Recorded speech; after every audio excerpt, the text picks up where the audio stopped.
Baby found a German shepherd hanging from a bridge by its collar. What he did next, Eve? Everyone in tears. The story you're about to listen will grab your heart and never let go. What this little boy did when he found a dog hanging from a bridge will leave you in tears. Like, share, and tell us where you're watching from in the comments below. The morning mist hung low over Riverdale Creek, painting the world in soft grays and blues. 5-year-old Noah's breath made tiny clouds in the chilly dawn air as he clutched his small tackle box, practically skipping to keep up with his grandfather Charlie's long strides. This was their special time, just the two of them, fishing as the world woke up. "Hurry, Grandpa! The fish wake up early, remember?" Noah tugged at Charlie's weather in hand, his blue eyes wide with excitement. Charlie chuckled, the sound warm and rumbling like distant thunder. "The creek's been there for 100 years, little man. It'll wait another 5 minutes for us." The old wooden bridge came into view, its planks dark with morning dew. It wasn't much to look at, just a simple crossing built decades ago, now rarely used since the new highway went in. But beneath it was their secret fishing spot, where the water ran clear and deep, and the trout seemed to line up just for them. "Last one, there's a rotten egg!" Noah darted ahead, his sneakers slapping against the muddy path. Charlie smiled, watching his grandson's boundless energy with a mixture of amusement and envy. At 67, his knees protested even this gentle morning walk, but Noah's laughter made every ache worthwhile.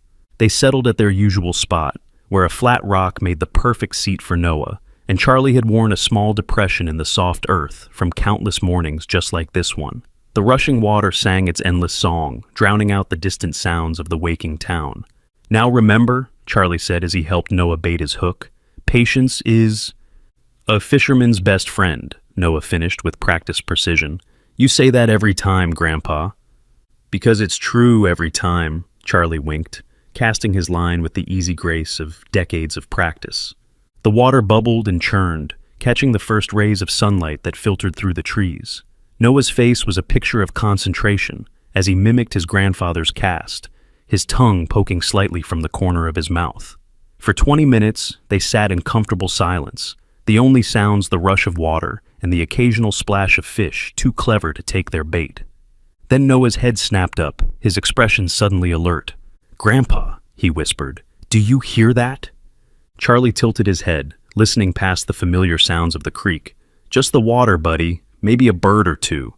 "No," Noah insisted, setting down his rod. "It's like crying, but not people crying. Different." Charlie listened harder but shook his head. "Probably just the wind through the bridge planks. Makes strange sounds sometimes." But Noah was already standing, his fishing rod forgotten. "It's coming from up there." He pointed toward the underside of the bridge. "Someone's hurt, Grandpa. I know it." Charlie sighed, his knees cracking as he stood. "All right, little detective. Let's take a quick look, then back to fishing, okay?" Noah was already scrambling up the small embankment that led to the bridge's edge. Charlie followed more slowly, one hand on his lower back. Kids and their imaginations, he thought fondly. Probably heard a squirrel, or...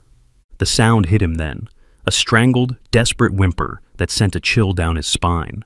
That was no wind, no squirrel. That was an animal in pain. "Grandpa! Grandpa, hurry!" Noah's voice had risen 2 octaves, tight with panic. Charlie quickened his pace, heart suddenly hammering. He found Noah standing frozen at the bridge's edge, his small body trembling as he pointed toward the middle of the structure. "Look," he whispered, tears already streaming down his face. "Someone hurt him, Grandpa. Someone hurt him bad." Charlie's eyes followed Noah's pointing finger, and his heart sank like a stone. Hanging from the bridge railing by its collar, a German shepherd dangled precariously over the rushing water. Its paws barely touched the water's surface, forcing the poor animal to stand on its hind legs to keep from choking. Its tongue lolled from the side of its mouth, and its eyes were wild with terror and exhaustion. "Jesus Christ," Charlie breathed, forgetting to mind his language around Noah. This was no accident. The dog's collar had been deliberately tied to the railing with thick rope, leaving the animal to slowly strangle itself or drown in the rising water. "Grandpa, we have to save him!" Noah was tugging frantically at Charlie's jacket, his voice breaking. "Please, Grandpa, please! He's so scared!" Charlie assessed the situation with growing dread. The bridge was old, its wooden planks rotting in places. The railing itself looked unstable, and the water below was running fast from the spring melt. If he fell in trying to rescue the dog, both of them could be swept away. "Noah, I need you to listen," he said firmly, kneeling to look his grandson in the eye. "This is dangerous. That part of the bridge might not hold my weight, and the water's moving too fast." "But he'll die!" Noah's face crumpled, his eyes fixing on the struggling dog. "Look at his eyes, Grandpa. He knows we're here. He knows we can help." The dog's eyes did seem to be locked on them, a glimmer of desperate hope visible even through its terror. As they watched, it let out another strangled whimper, its legs scrabbling to maintain footing on the slippery rocks beneath the water. "We should call animal control," Charlie said, already reaching for his phone. "They have the right equipment, the training for this sort of—" "There's no time," Noah's small hands balled into fists. "You always say we have to help those who can't help themselves. You say that's what makes us good people." Charlie felt those words hit him squarely in the chest. He had said that many times, usually while telling Noah stories about his days as a volunteer firefighter. Now his own wisdom was being thrown back at him by a 5-year-old with a heart bigger than his entire body. He looked again at the dog, calculating distances and risks. The animal couldn't have been hanging there long. It was still conscious, still fighting. But it was clearly weakening by the minute. "Okay," he said finally, decision made, "but you stay right here on solid ground. Promise me, Noah." Noah nodded solemnly, wiping tears from his cheeks with the back of his hand. "I promise. Just please save him, Grandpa." Charlie took a deep breath, removing his jacket and handing it to Noah. The bridge creaked ominously as he stepped onto it, testing each board before putting his full weight down. Decades of exposure to the elements had not been kind to the structure. "Easy now," he murmured, though whether he was talking to the dog or himself, he wasn't sure. The German Shepherd began to thrash as Charlie approached, terror giving it a final burst of energy. Its movements made the railing shake, and Charlie froze, heart in his throat. "It's okay, boy," he called softly. "I'm not going to hurt you." The dog didn't understand, its panic increasing as Charlie inched closer. Its collar was cutting into its neck, and foam flecked its muzzle. Time was running out. "He's more scared, Grandpa," Noah called from shore. "Tell him a story, like you tell me when I'm scared of thunder." Charlie almost smiled despite the tension. Out of the mouths of babes. He began to talk in a low, soothing voice, the same tone he used when Noah had nightmares. "Hey there, good boy. You're having a rough morning, aren't you?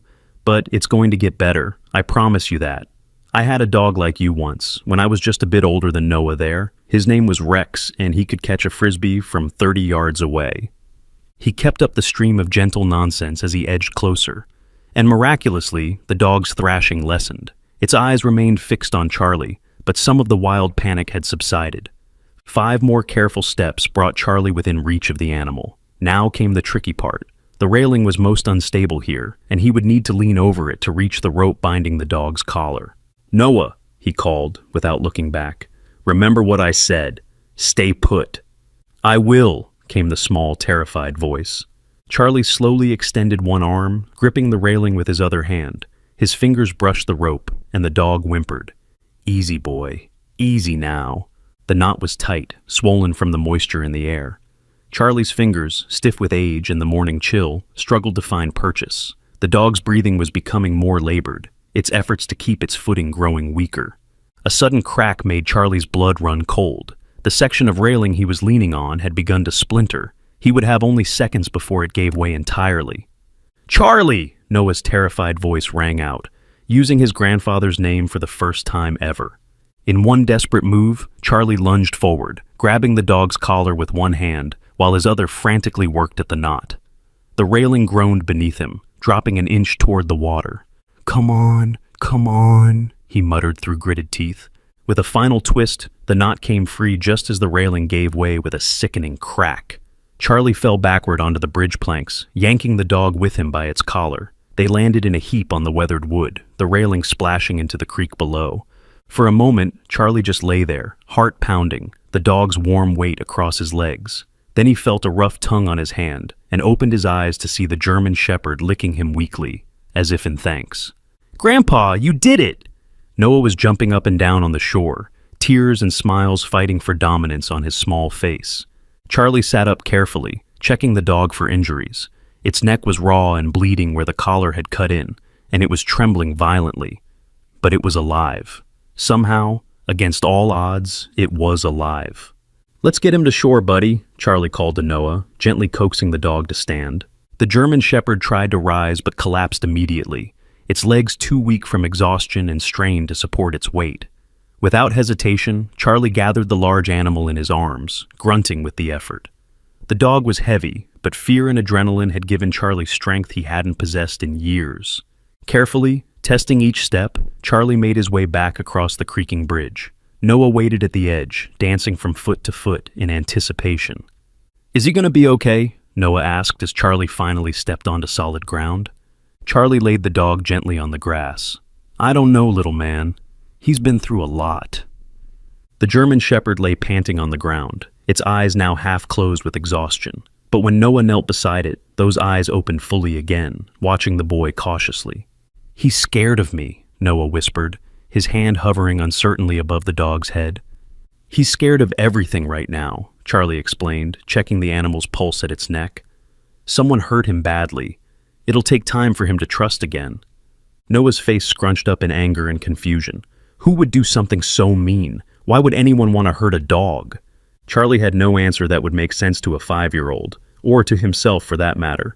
Some cruelties defied explanation. "I don't know, Noah. Some people have darkness in them that we can't understand." Noah was silent for a moment, contemplating this. Then, to Charlie's surprise, the boy began to sing. It was a soft, simple lullaby, one that Charlie recognized instantly. It was the song Noah's mother used to sing to him before she left, walking out of their lives when Noah was barely 3. "Hush now, don't you cry. Stars are watching from the sky. Close your eyes and go to sleep. Dreams are yours to have and keep." The simple melody floated on the morning air, impossibly gentle against the backdrop of rushing water and rustling leaves. And as Noah sang, something remarkable happened. The German Shepherd's trembling began to subside. Its breathing slowed, becoming less ragged, and its eyes, still fixed on Noah, lost some of their wild fear. When Noah reached out again, moving with exquisite slowness, the dog allowed his small hand to rest lightly on its matted fur. The contact seemed to comfort them both, and Noah continued his song, his voice growing more confident. "He likes it, Grandpa," Noah whispered between verses. "He's not so scared anymore." Charlie watched in astonishment as the powerful animal, which could easily have snapped at the boy in its traumatized state, instead leaned slightly into Noah's touch. There was something almost mystical about the connection forming between the terrorized dog and the compassionate child. "We need to get him to a vet," Charlie said, carefully checking the dog's collar. There was no tag, no identification of any kind. "He needs medicine for his neck, and food and water." Noah nodded seriously. "And a warm blanket. And maybe some ice cream. Ice cream always makes me feel better when I'm sad." Despite the gravity of the situation, Charlie couldn't help but smile. "Let's start with water and the vet. We can discuss ice cream later." He took off his flannel shirt, leaving just his undershirt, and carefully wrapped it around the dog. The animal accepted this handling with surprising docility, though it flinched when the fabric touched its wounded neck. "Can you carry my tackle box, Noah? I need both arms for our new friend here." Noah nodded eagerly, abandoning their fishing gear without a second thought. "What should we call him, Grandpa?" Charlie considered the dog as he carefully gathered it into his arms again. "Well, we found him at the bridge over Riverdale Creek. How about River?" Noah's face lit up. "River, that's perfect. Do you like that name, boy? River." The dog made no response, but it didn't pull away when Noah stroked its nose gently. The journey back to Charlie's old pickup truck was slow and careful. The dog, River, seemed to grow heavier with each step, and Charlie's arms burned with the effort. But the alternative was trying to make the traumatized animal walk, and that seemed cruel given its condition. "Will Mom let us keep him?" Noah asked as they finally reached the truck, parked in the small gravel lot at the trailhead. Charlie hesitated. His daughter-in-law, Sarah, worked 2 jobs to make ends meet after her husband, Charlie's son, died in a construction accident 2 years ago. A large dog would be one more mouth to feed, one more responsibility. But looking at Noah's hopeful face and the wounded animal in his arms, Charlie couldn't bring himself to dash those hopes. Not yet. "Let's get him healthy first," he said diplomatically. "Then we'll talk to your mom." They made a nest of old blankets in the back seat, and Charlie gently laid River down. Noah immediately climbed in beside the dog, continuing his soft singing and gentle petting. "I'll take care of you now, River," Charlie heard him whisper as he closed the door. "Nobody's going to hurt you ever again. I promise." As Charlie started the engine, he glanced in the rearview mirror. Noah had curled up beside River, his small hand resting protectively on the dog's side. The German Shepherd's eyes were closed, its breathing steadier now. For the moment, at least, it seemed to have found some peace. What Charlie didn't know, what none of them could possibly know, was that this rescue was just the beginning. The rope around River's neck had been no random act of cruelty, and the secrets locked inside the traumatized dog's mind would soon draw all of them into something far larger and more dangerous than a simple act of compassion on a spring morning. The drive to Dr. Tanya's veterinary clinic took just under 15 minutes, but it felt like hours to Charlie. Every bump in the road made him wince, imagining River's pain. Noah remained in the back seat, whispering reassurances and stroking the dog's fur with a gentleness that belied his young age. "He's sleeping, Grandpa," Noah reported as they pulled into the clinic's parking lot, "but he makes sad noises sometimes, like he's having bad dreams." Charlie nodded grimly. "I'm not surprised, buddy. He's been through a terrible ordeal." The veterinary clinic was just opening for the day when Charlie pushed through the door, the large German Shepherd cradled awkwardly in his arms. Noah trailed behind, carrying Charlie's flannel shirt that had slipped off the dog during the drive. "Oh my goodness!"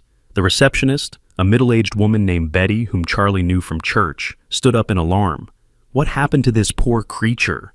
Before Charlie could answer, Dr. Tanya herself emerged from an exam room, her eyes widening at the sight.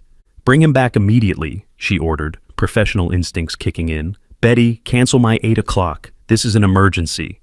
Dr. Tanya was a brisk, efficient woman in her 40s, with streaks of premature gray in her dark hair and the no-nonsense manner of someone who'd seen it all.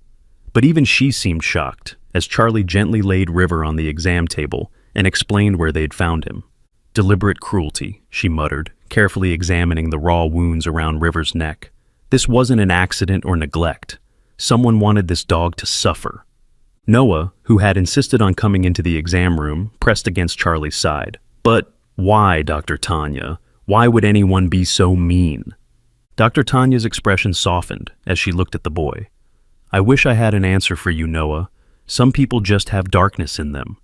She returned her attention to River, who had awakened and was watching her with wary eyes. "He's severely dehydrated and malnourished. These wounds around his neck will need treatment to prevent infection. And I'll want to check for internal injuries."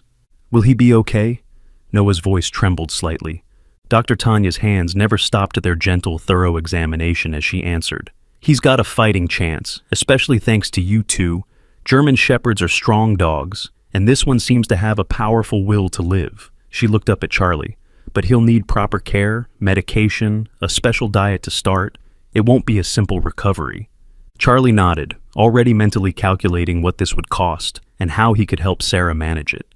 His pension wasn't much, but for Noah's sake, and now for River's, he would make it work. "We can take him to the shelter after he's stabilized," Dr. Tanya suggested, seeming to read Charlie's thoughts. "They have resources for cases like—" "No!" Noah's outburst startled all of them, including River, who flinched on the table. "No shelters! He's coming home with us! I promised him!" Charlie placed a gentle hand on Noah's shoulder. "Dr. Tanya is just trying to help, buddy. A shelter might be able to give River everything he needs." "But we can give him everything he needs," Noah insisted, his blue eyes flooding with tears. "We can give him food and medicine and a warm bed. And love. That's what he needs the most. Someone to love him after what those bad people did." Dr. Tanya and Charlie exchanged a look over Noah's head. They both knew what Noah didn't. That taking in a traumatized animal, especially one as large and potentially dangerous as a German Shepherd, was no small undertaking. "Tell you what," Dr. Tanya said, filling a syringe with what Charlie assumed was a mild sedative for River. "Let me treat our patient here, run some tests, and keep him overnight for observation. That will give you time to talk with your mom, Noah, and make a proper plan." Noah looked ready to protest again, but Charlie squeezed his shoulder. "That's fair, Noah. River needs special medical care right now, and your mom deserves to be part of this decision." After a moment's hesitation, Noah nodded reluctantly. "But we'll come back tomorrow, promise?" First thing in the morning, Charlie assured him.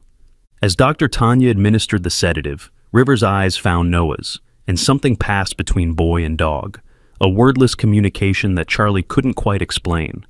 The German Shepherd's tail, which had remained tucked tightly against its body since their rescue, twitched slightly, the barest hint of movement. "He knows," Noah whispered, reaching out to stroke River's head one more time before the sedative took effect. "He knows we're coming back for him." Charlie wished he shared his grandson's certainty. Sarah was a kind woman, but she was also practical to her core. Taking in a large, traumatized dog would be a hard sell, especially given their already stretched finances. As they left River in Dr. Tanya's capable hands, Charlie steeled himself for the conversation ahead. He had always taught Noah that compassion mattered above all else. Now, he would need to walk the talk, and somehow convince Sarah to do the same. The drive home was quieter than usual. Noah sat in the passenger seat, his small face set in an expression of determination that reminded Charlie painfully of his son, Noah's father, who had always worn the same look when facing a challenge. The fishing rods rattled forgotten in the truck bed. Today's catch would not be fish. "Grandpa," Noah finally broke the silence as they turned onto Maple Street. "What if Mom says no?" Charlie sighed, tapping his fingers against the steering wheel. "Then we'll figure something else out, buddy. Maybe one of my friends could take River, and you could visit." Noah shook his head firmly. "River needs us. He looked right at me, Grandpa. He picked us." Such simple certainty. Charlie wished life could always be as clear-cut as it appeared through a child's eyes. Sarah's modest two-bedroom house came into view, its faded blue paint and slightly sagging porch betraying its age. Charlie had offered many times to help fix it up, but Sarah's pride was as strong as her work ethic. She accepted help with Noah, but insisted on managing the house herself. She was hanging laundry in the side yard when they pulled up, her blonde hair tied back in a hasty ponytail, dark circles visible under her eyes even from a distance. Working the night shift at the hospital and mornings at the local diner left little time for rest. "Mom!" Noah burst from the truck before Charlie had fully stopped, racing towards Sarah with the morning's dramatic story already spilling from his lips. "We saved a dog. He was hanging from the bridge and Grandpa was so brave. And the dog's name is River and he needs us, Mom. He really needs us." Sarah's confused gaze moved from her son to Charlie, who was approaching at a more sedate pace. "What's this about a dog?" she asked, the weariness in her voice evident. Charlie explained as concisely as he could, watching Sarah's expression shift from confusion to shock to concern. "So, it's at the vet now?" she clarified when he finished. "Yes. Dr. Tanya is keeping him overnight for observation and treatment." Sarah pinched the bridge of her nose, a gesture Charlie recognized as her attempting to stave off a stress headache. "And Noah wants to bring it here. A large, traumatized German Shepherd with unknown behavior issues into our home." Put like that, even Charlie had to admit it sounded like a questionable idea. "Please, Mom," Noah tugged at Sarah's hand. "River is so sad and scared. He needs a family." "Noah, sweetie," Sarah knelt to her son's level, her voice gentle but firm. "I know your heart is in the right place, but we can barely manage as it is. Dog food, vet bills, training. These things cost money we don't have. And what about when we're both at work and school? A dog like that needs attention and care. I can help after school, and Grandpa can help too, right, Grandpa?" Noah looked to Charlie with desperate hope. Before Charlie could answer, Sarah stood up, shaking her head. "It's not just about time or money, Noah. A traumatized animal can be dangerous, especially around children. What if it turns aggressive? What if it hurts you?" "He won't," Noah insisted with that same unshakable conviction. "He's good. He's just been hurt by bad people." Sarah looked at Charlie, silently pleading for backup. But Charlie found himself unexpectedly torn. The rational part of him knew Sarah was right. Taking in River would be a financial and logistical challenge, possibly even a risk. But there had been something in that dog's eyes, something that had touched even his weathered old heart. "Maybe we could just foster him until he's recovered," Charlie suggested cautiously. "Give Dr. Tanya time to look for a suitable permanent home." Sarah's shoulders slumped slightly. "Dad, please don't encourage this unless you are prepared to take full responsibility. I'm working 16-hour days just to keep us afloat. I can't add a dog, especially a special needs one, to my plate." The disappointment on Noah's face was crushing. His lower lip trembled, but he was trying so hard to be brave, to argue his case like an adult. "He saved me too, Mom." Sarah blinked. "What do you mean, honey?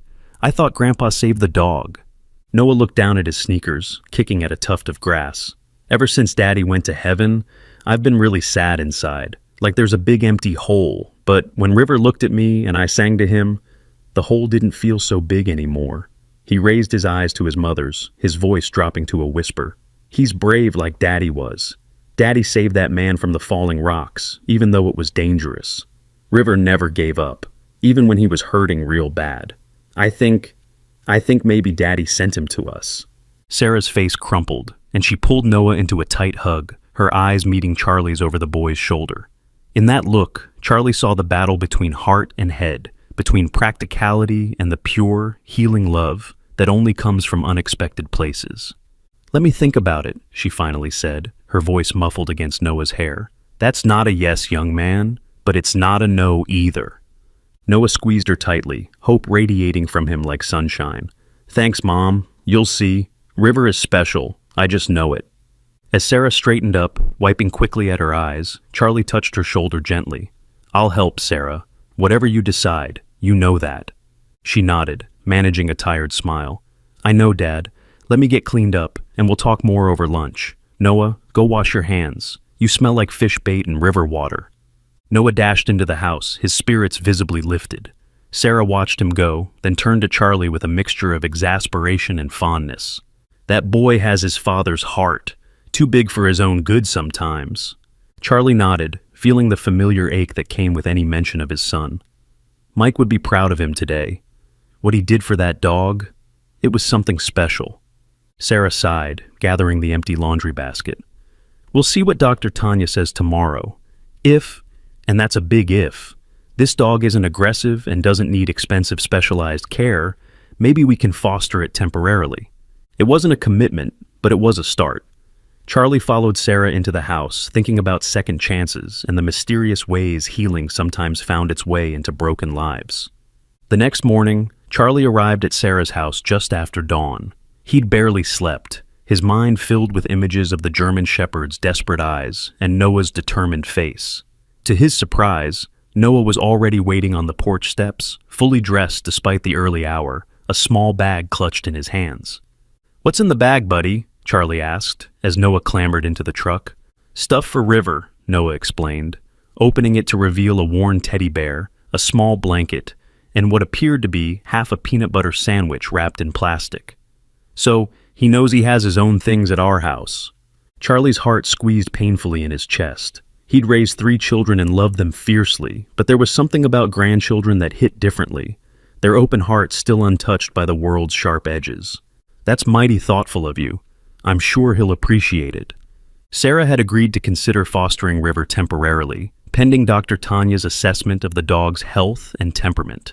She hadn't been able to get the morning off work, so it was just Charlie and Noah heading to the vet clinic as the sun painted the eastern sky in shades of gold and pink. The clinic was quiet when they arrived, only a single car in the parking lot, Dr. Tanya's old Subaru. The bell above the door jingled cheerfully as they entered. "Good morning, early birds," Dr. Tanya greeted them, emerging from the back room with a clipboard in hand.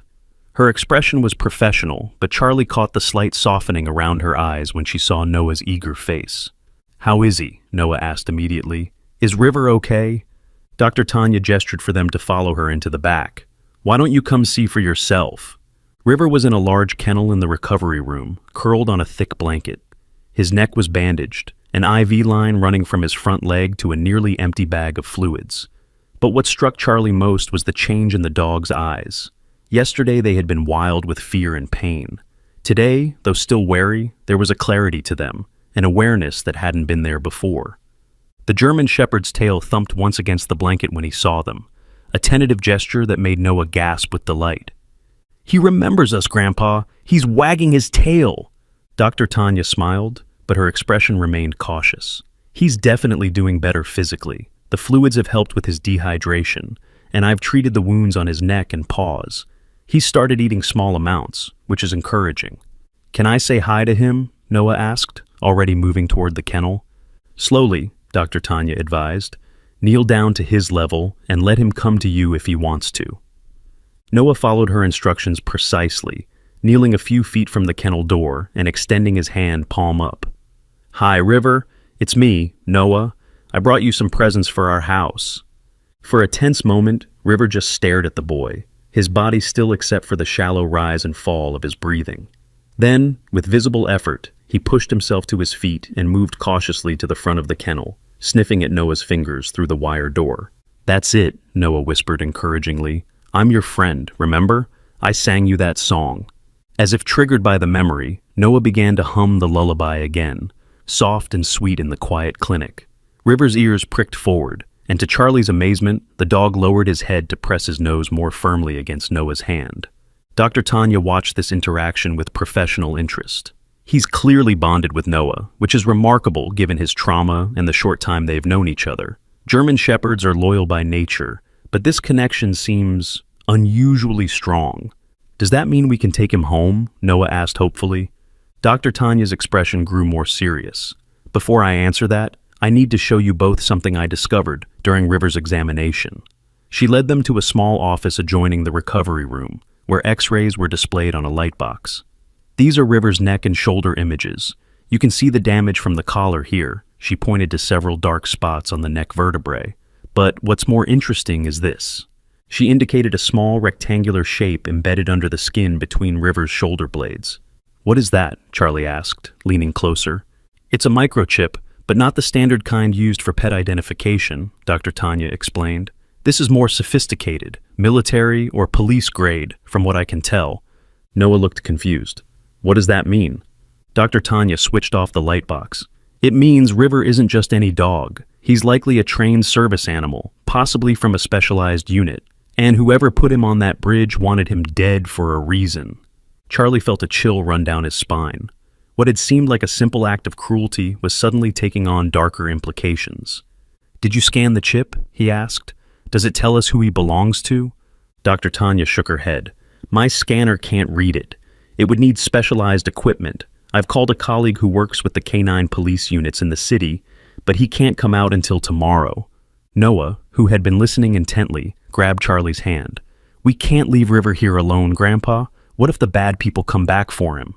It was a child's fear, but looking at the unusual chip on the X-ray, Charlie couldn't dismiss it entirely. Someone had gone to considerable trouble to dispose of this animal in a particularly cruel way. "What do you think, Doc?" he asked. "Medically speaking, is he fit to be released?" Dr. Tanya considered this. His physical condition is stable enough for home care, provided his medication schedule is followed strictly. But I'm more concerned about his psychological state. Traumatized animals can be unpredictable, sometimes aggressive. "He's not aggressive," Noah insisted. "He's just scared and sad." Dr. Tanya smiled gently at the boy. "Sometimes, Noah, the people who are best at judging animal temperament are the ones who see with their hearts instead of just their eyes. And I have to admit, River seems remarkably calm around you." She looked at Charlie, her expression turning professional again. "If, and only if, your daughter-in-law agrees, I would consider releasing him to your care with strict protocols in place. No sudden movements, no loud noises, and Noah is never to be alone with River, at least for the first week. I'll provide detailed instructions for his medication and care." Noah was practically vibrating with excitement. "Mom said maybe. She said if he's not aggressive and doesn't need special stuff, we might be able to foster him." Charlie put a steadying hand on Noah's shoulder. "Let's call your mom and see what she says, given what we know now." The call to Sarah was brief, Charlie explaining the situation as clearly as possible, while Noah hovered anxiously nearby. Sarah asked to speak directly with Dr. Tanya, who provided her professional assessment of River's condition and temperament. Finally, after what seemed like hours to Noah but was only a few minutes, Dr. Tanya handed the phone back to Charlie. "She says yes," Charlie told Noah, unable to keep the smile from his face as the boy erupted in cheers. "But," he added quickly, "there are conditions. Dr. Tanya's rules must be followed exactly, and it's just for 1 week, until we figure out who River really belongs to." Noah's celebration didn't diminish in the slightest. 1 week is plenty. Once Mom meets River, she'll love him too. I just know it." The process of discharging River took nearly an hour. Dr. Tanya removed his IV, checked his bandages one last time, and went over the detailed care instructions with Charlie.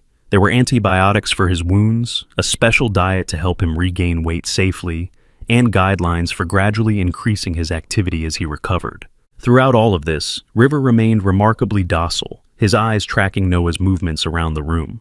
When it was finally time to leave, Dr. Tanya fitted River with a padded harness that wouldn't irritate his neck wounds. The leash attaches here, she demonstrated for Charlie.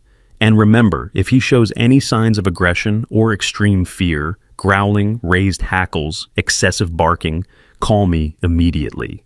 Noah, who had been patiently waiting by the door with his bag of gifts, approached River slowly with the teddy bear. "This is for you," he said, holding it out. "His name is Sergeant. He'll keep you company when you're scared." Charlie held his breath, watching carefully as River sniffed the offered toy. After a moment's consideration, the German Shepherd gently took the bear in his mouth, his tail giving a single tentative wag. "He likes it," Noah beamed. Dr. Tanya checked her watch. "My colleague should be here tomorrow around noon to look at that chip. I'll call you as soon as we know anything."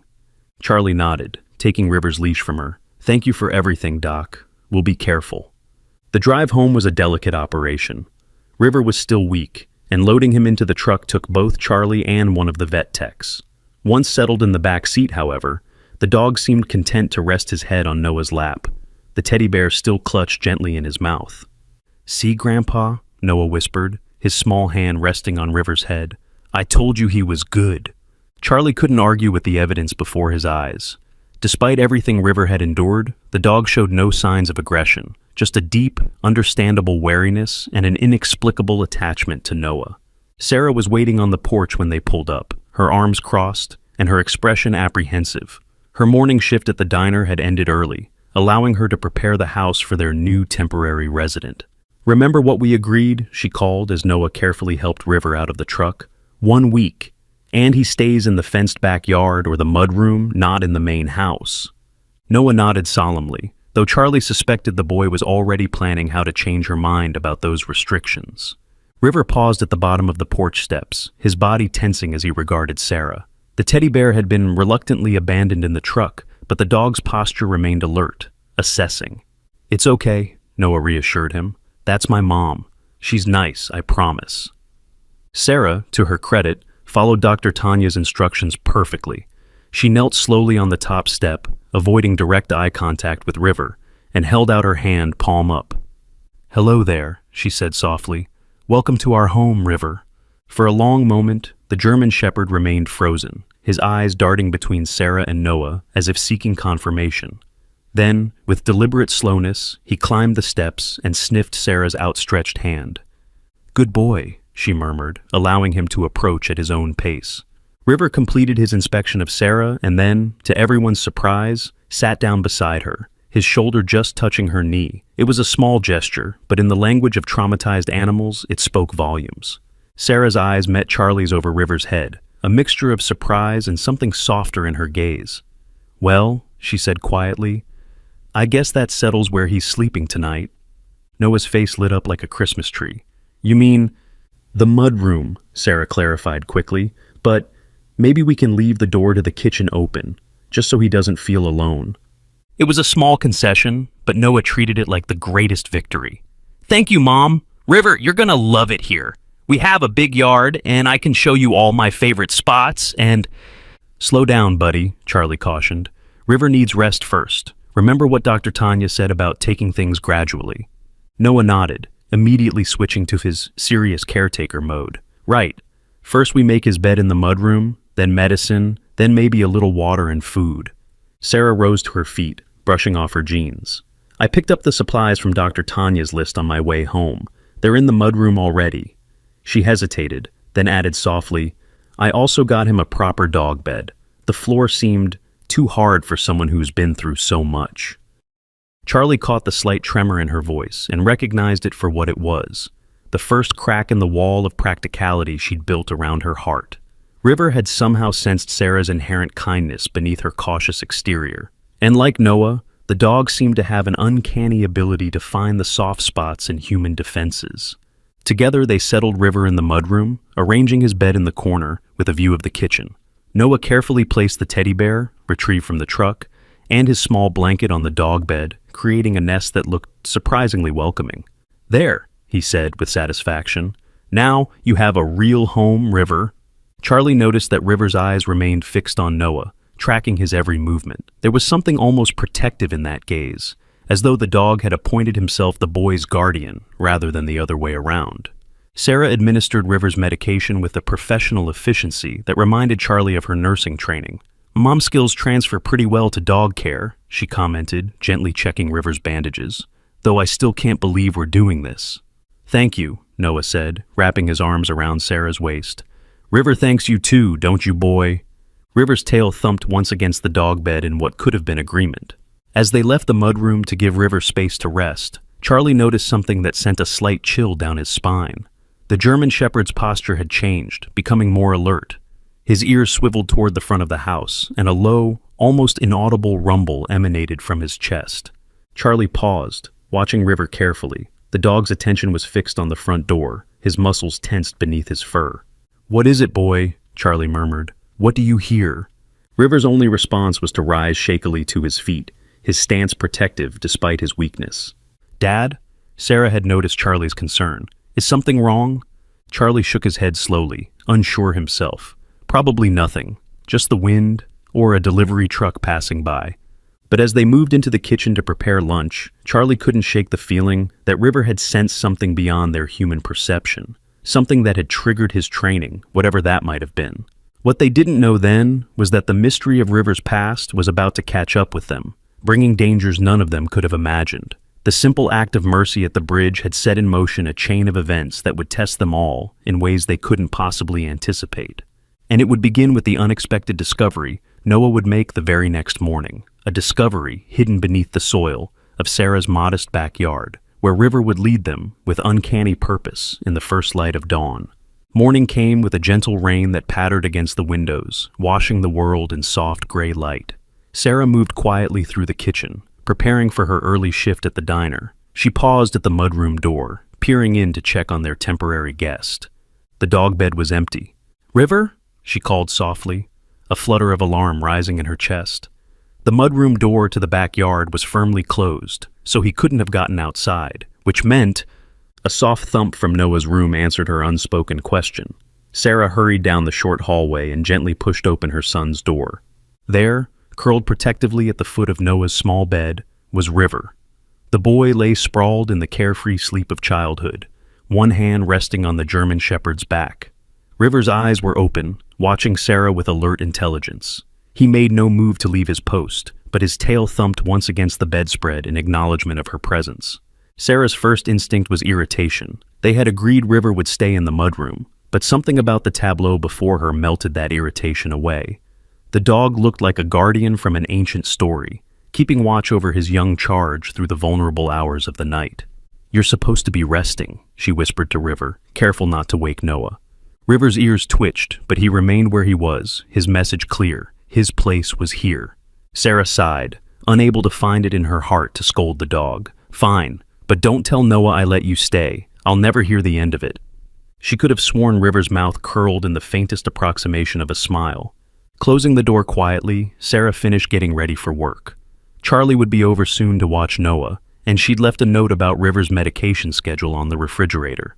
The forecast called for rain all day. A good thing, perhaps, as it would force Noah to keep River's activities limited to quiet indoor rest, just as Dr. Tanya had recommended.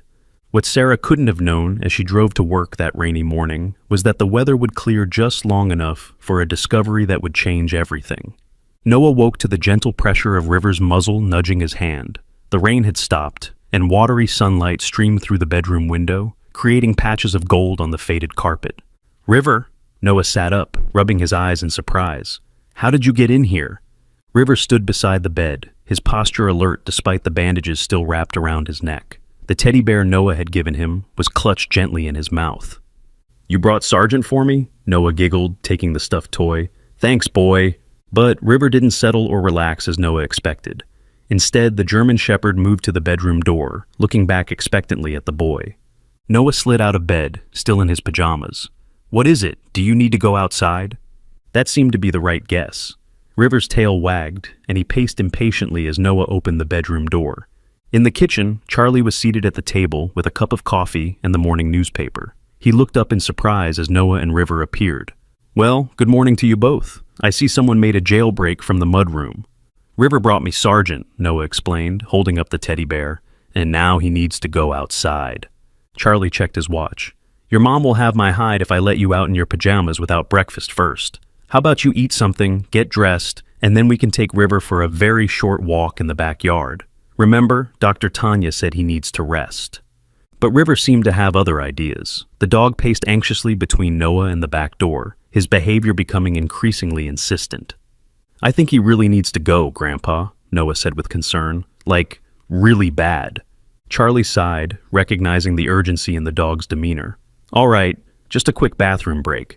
But stay on the porch while I hold his leash, okay? The grass is still wet from the rain." Noah nodded eagerly, following as Charlie led River to the back door. The moment Charlie opened it, River strained forward with surprising strength for an animal still recovering from trauma. "Whoa, easy there," Charlie murmured, keeping a firm grip on the leash. "What's got you so worked up this morning?" River pulled determinedly toward a specific corner of the modest backyard, an area beneath an old oak tree where Sarah had once attempted to start a vegetable garden. The patch had been abandoned years ago, reclaimed by grass and weeds, but something about it had captured River's complete attention.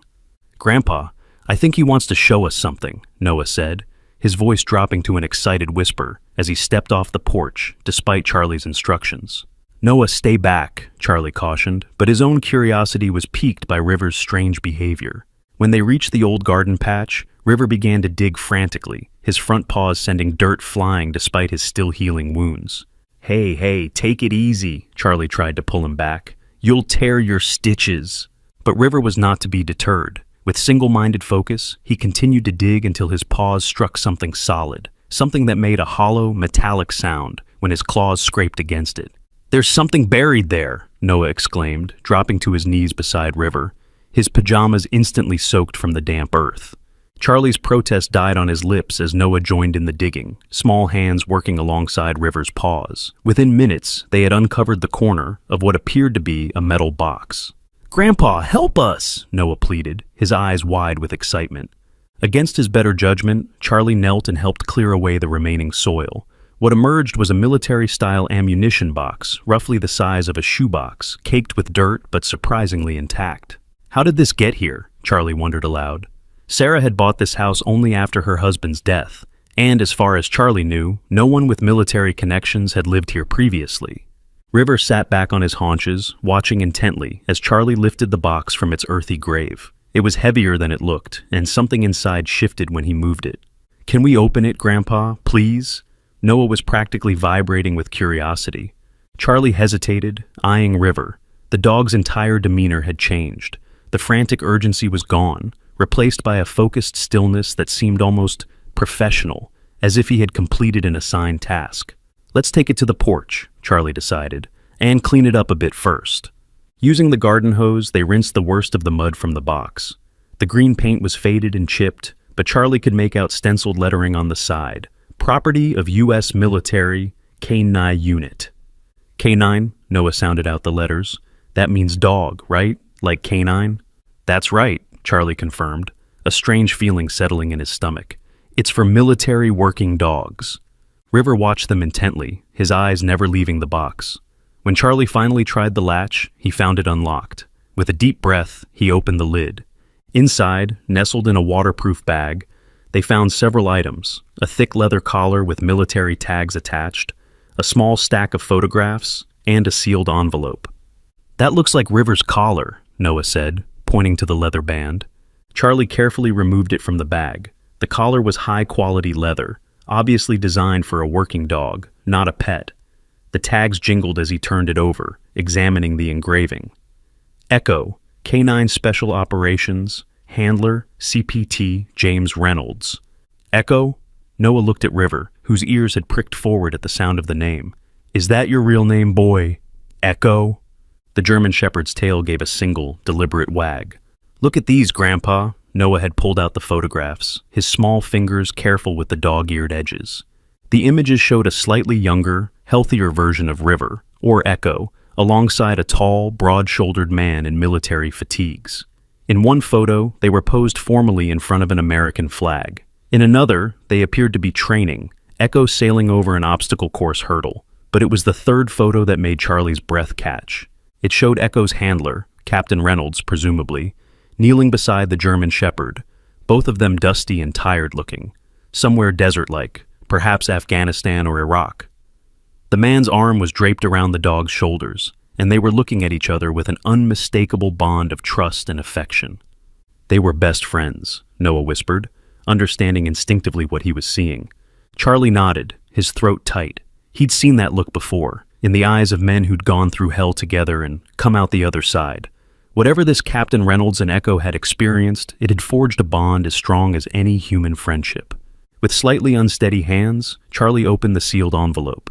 Inside was a single sheet of military letterhead paper, dated 6 months earlier. "To whom it may concern," Charlie read aloud, "if you are reading this, something has happened to me, and Echo is in your care." Noah pressed against Charlie's side, his eyes wide. Echo, it was getting easier to think of River by his real name now, moved closer too, his ears alert as if he recognized the words. "Echo is more than a military working dog," Charlie continued reading. "He has saved my life multiple times during our deployments and is the finest canine partner any handler could ask for. He is trained in explosives detection, tracking, and protective duties, but he is also my best friend." Charlie had to pause, clearing his throat before he could continue. "If I am reported as killed in action, do not believe it without seeing my body. Echo and I uncovered something during our last deployment that made us targets. There are people who want us silenced. Echo has been implanted with a specialized chip containing encrypted data. This data is evidence of what we discovered. Keep him safe until you can contact Major Sandra Wilson at the number below. She'll know what to do." The letter was signed, Captain James Reynolds, Special Forces K-9 Unit, with a phone number and what appeared to be a military email address at the bottom. Charlie and Noah sat in stunned silence, the implications of what they'd just read slowly sinking in. Echo, no longer just an abused dog they'd rescued, but a highly trained military asset carrying classified information, watched them with knowing eyes. "Captain Reynolds was reported deceased 6 months ago," Charlie murmured, remembering Dr. Tanya's words about the specialized chip. "But according to this letter, he might still be alive," Noah finished, his face lighting up. "Echo was trying to find him when the bad guys caught him and put him on the bridge. We have to help them, Grandpa. We have to find Captain Reynolds." Charlie ran a hand through his thinning hair, feeling the weight of this unexpected responsibility. "Noah, this is serious stuff. If what this letter says is true, Echo isn't just any dog, and whoever tried to kill him might—" He stopped himself, suddenly aware of Noah's wide, innocent eyes fixed on him. The boy didn't need to hear about the potential dangers now surrounding them. "Might what, Grandpa?" Noah pressed. "Might still be looking for him," Charlie finished, deciding honesty was best, just not the full, frightening truth. "We need to call Dr. Tanya right away and tell her what we found. Her colleague who's coming to check Echo's chip needs to see this too."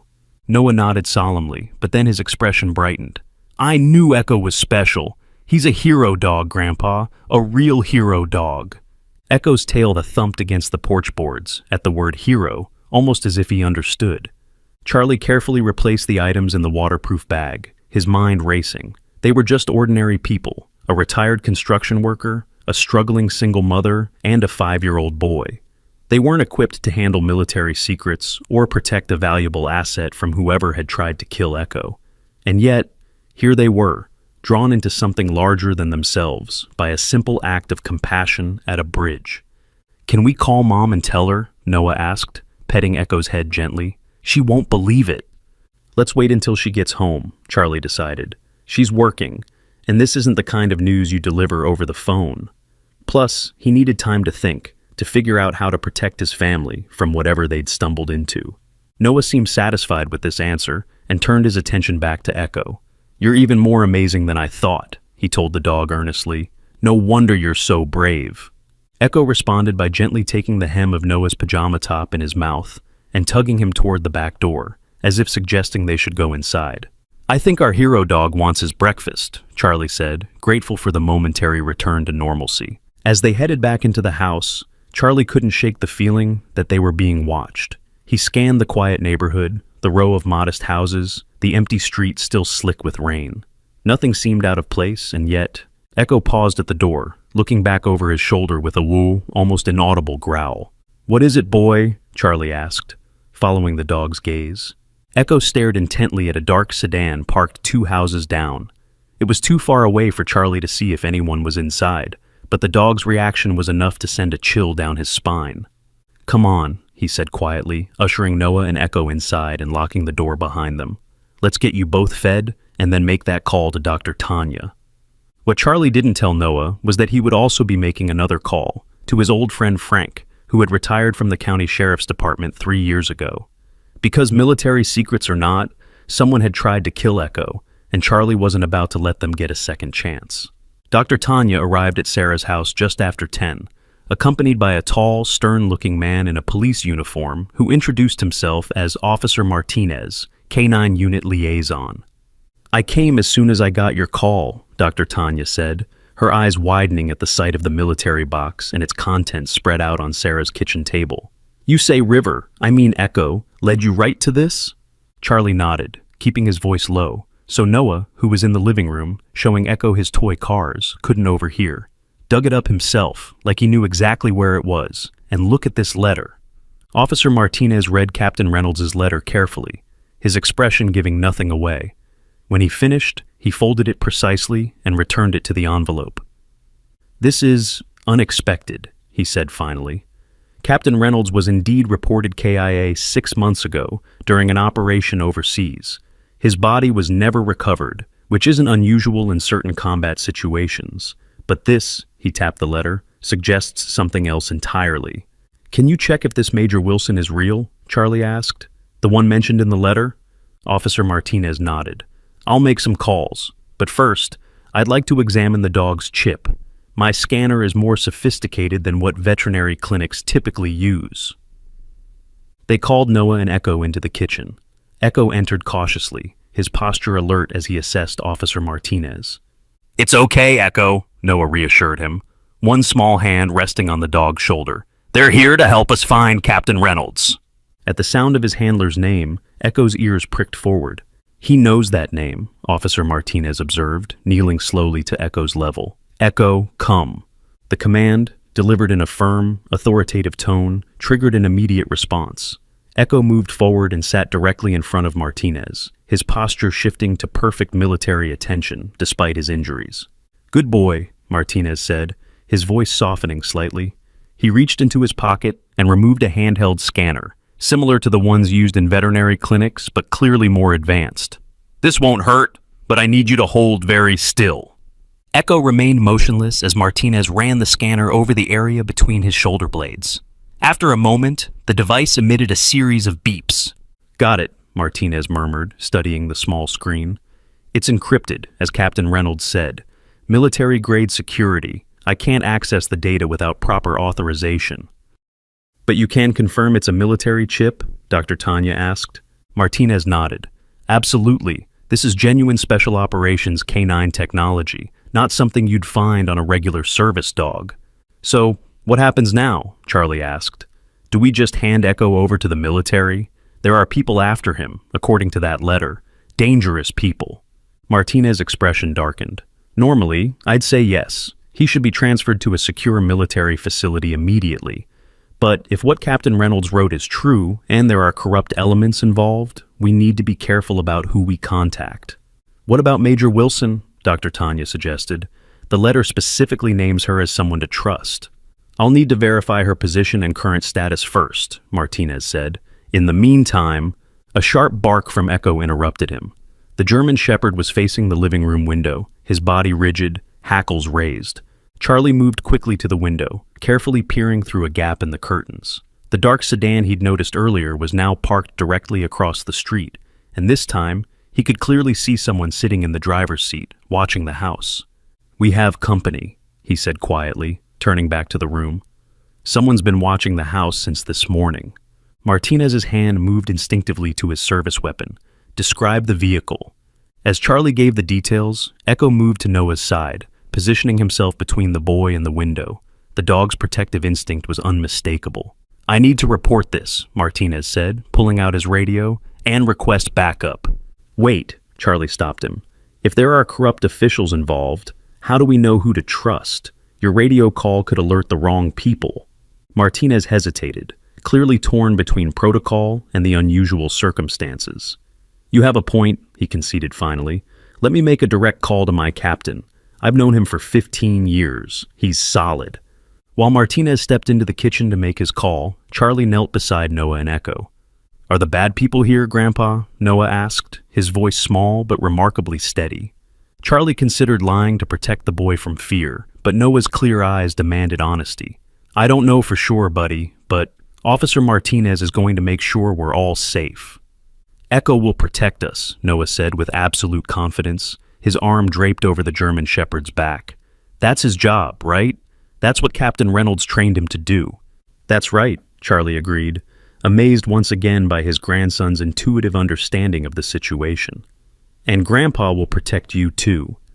Martinez returned, his expression grim. "My captain is sending unmarked cars as backup. They'll be here in 15 minutes. But we may not have that long. The vehicle you described matches one reported stolen this morning. Whoever's watching us doesn't want to be identified." As if confirming his words, the sound of a car door closing came from outside. Echo's growl deepened, his body tensing further. "They're approaching the house," Martinez said, drawing his weapon. "Dr. Tanya, take Noah and Echo to the back bedroom. Charlie, is there a weapon in the house?" Charlie nodded. "Sarah keeps a shotgun in the hall closet, her late husband's." "Get it," Martinez ordered, "and call your daughter-in-law. Tell her not to come home until we give the all clear." Dr. Tanya gathered Noah quickly. "Come on, sweetheart. We're going to play a quiet game in your mom's room, okay?" "I'm not leaving Echo," Noah insisted, his fingers tightening in the dog's fur. "Echo is coming too," Dr. Tanya assured him. "He's going to help protect us." Noah looked to his grandfather for confirmation. Charlie nodded encouragingly, though his heart was hammering in his chest. "Go with Dr. Tanya, Noah. I'll be right behind you." As they disappeared down the hallway, Charlie retrieved the shotgun from the closet, checking that it was loaded. It had been years since he'd fired a weapon, but some skills never disappeared entirely. Martinez positioned himself by the front door, peering cautiously through the peephole. Male subject approaching the porch, Caucasian, mid-30s, wearing a dark jacket. He's alone, but there could be others in the vehicle. Charlie took up position in the hallway, where he had a clear view of the front door, but was partially concealed by the wall. His hands were steady on the shotgun, decades of construction work having strengthened his grip despite his age. The doorbell rang, its cheerful chime incongruous with the tension filling the house. "Police," Martinez called through the door. "State your business." A moment of silence, then a voice, smooth, almost friendly, responded. "Sorry to bother you. I'm looking for my dog. Someone reported seeing him in this area. German Shepherd. Answers to Max." Echo, from the back bedroom, let out a low, rumbling growl that carried through the house. Martinez glanced at Charlie, his expression saying what words didn't need to. The man was lying. "No dogs here, sir," Martinez replied, "but I'd be happy to take your information in case we spot him." "Actually, I'd rather come in and see for myself," the voice had hardened, losing its friendly facade. "I know he's in there. The dog belongs to me, and I want him back. Now." "Sir, I'm a police officer, and I'm asking you to step away from the door." A chilling laugh was the only response. Then, without warning, the front window exploded inward, glass shattering across the living room floor as a small object thudded onto the carpet. "Smoke grenade!" Martinez shouted, lunging toward it. But before he could reach it, the device began spewing dense, choking smoke. Within seconds, the front of the house was filled with a thick gray cloud. Charlie heard Martinez coughing, trying to make his way back toward the hallway. "Get to Noah," the officer managed between gasps. Charlie didn't hesitate. He turned and ran toward the back bedroom, the shotgun clutched in his hands. Behind him, he heard the front door crash open, followed by heavy footsteps entering the house. "Find the dog," a voice ordered through the smoke, "and eliminate anyone who gets in the way." Charlie's blood ran cold. These weren't just criminals. They were professional, organized, and clearly prepared to kill. He reached the bedroom door just as Dr. Tanya was barricading it with a dresser. Noah sat on the bed, his eyes wide with fear but remarkably tearless. Echo stood at attention beside him, every muscle tensed for action. "They're inside," Charlie said in a harsh whisper. "We need to get out. Now." Dr. Tanya nodded, already moving toward the window. "It opens onto the backyard. If we can make it to my car—" A burst of gunfire from the front of the house cut her off. They heard a grunt of pain, followed by Martinez's voice shouting something unintelligible. "Officer Martinez is hit," Charlie realized with horror. "They're shooting." Noah made a small sound of distress, and Echo immediately pressed against him, offering silent comfort. "The window," Dr. Tanya insisted, already working the latch. "It's our only chance." Charlie moved to help her, but before they could open it, a new sound froze them in place. Footsteps in the hallway, approaching the bedroom door. "Check every room," a voice commanded from just outside. "The chip is in the dog. Once we have it, burn the place down. No witnesses." Noah looked at his grandfather, fear finally breaking through his brave facade. "Grandpa," he whispered, tears welling in his eyes. Something inside Charlie hardened to steel. Not his grandson, not today, not ever. He raised the shotgun just as the bedroom door handle began to turn. But before Charlie could fire, Echo moved with explosive speed. In a blur of focused aggression, completely unlike his previous gentle demeanor, the German Shepherd launched himself at the partially barricaded door, his powerful body slamming against it with such force that the dresser skidded backward. The door burst open, revealing a startled man in tactical gear, a pistol raised. Before he could fire, Echo was on him, jaws clamping around the gunman's arm with military-trained precision. The man screamed, his weapon clattering to the floor as Echo drove him backward into the hall. "Go!" Charlie shouted to Dr. Tanya and Noah. "Out the window, now!" Dr. Tanya didn't hesitate. She threw the window open and lifted Noah, practically tossing him into the yard before following herself. Charlie backed toward the window, keeping the shotgun trained on the doorway, where sounds of struggle echoed from the hallway. "Echo!" Noah called frantically from outside. "Echo, come!" But the German Shepherd was engaged in the task he had been trained for, protecting his people at all costs. Charlie could hear more shouts, the sounds of additional intruders approaching, and Echo's continuous growling as he fought with desperate courage. Charlie was halfway through the window when he heard the distinct sound of a gunshot, followed by a sharp yelp of pain. His heart lurched. "Echo!" For an agonizing moment, there was silence. Then, amazingly, Echo appeared in the bedroom doorway, limping badly, blood darkening the fur on his rear leg. Despite his injury, the dog's eyes were clear and determined. He'd bought them precious seconds, and now he was coming to join their escape. "Come on, boy," Charlie urged, reaching back through the window. "You can make it." With a tremendous effort, Echo crossed the room and leapt through the window, landing awkwardly in the yard beside Noah. The boy immediately wrapped his arms around the dog's neck, tears streaming down his face. "You're hurt," Noah sobbed. "The bad men shot you." "We need to move," Dr. Tanya said urgently, already pulling Noah toward the back fence. "Those men will be right behind us." Charlie climbed fully through the window, landing with less grace than Echo had. As they hurried toward Dr. Tanya's car, parked in the alley behind the house, he glanced back to see smoke now pouring from the front windows. The intruders were making good on their threat to burn the evidence of their attack. "What about Officer Martinez?" Dr. Tanya asked as they reached her car. Charlie's expression was grim. "We need to get Noah and Echo to safety first. Then we'll call for help." As they piled into the vehicle, Echo collapsed in the back seat beside Noah. His breathing labored, blood soaking into the upholstery. "He needs a vet right now," Dr. Tanya said, starting the engine. "That bullet wound could be fatal if we don't treat it soon." Noah's face crumpled.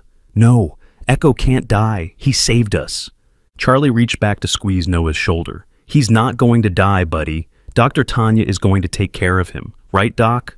Dr. Tanya nodded, her eyes meeting Charlie's in the rearview mirror. "Right, but we need a safe place to do it. We can't go back to my clinic. That's the first place they'll look." As they pulled away from the burning house, sirens wailing in the distance, Charlie made a quick decision. "I know somewhere, an old hunting cabin that belonged to my father. It's about an hour from here, deep in the woods. Nobody knows about it except family." "What about Mom?" Noah asked, his voice trembling as he gently stroked Echo's head. "The bad men might try to hurt her too." Charlie was already dialing Sarah's number. "I'm calling her now, Noah. We'll warn her. She'll be okay." But as the phone rang without answer, Charlie felt a cold knot of dread forming in his stomach. Sarah always answered her phone, especially when Charlie called during her work hours, knowing he would only interrupt if it was important. "No answer," he said quietly to Dr. Tanya. The veterinarian's knuckles whitened on the steering wheel. "Try the diner directly." Charlie dialed the number, which he knew by heart from years of meeting Sarah for lunch. This time, someone answered, Betty, the diner's longtime manager. "Riverdale Diner, how can I help you?" "Betty, it's Charlie, Sarah's father-in-law. I need to speak with her urgently." There was a pause. Then Betty's voice returned, hushed with concern.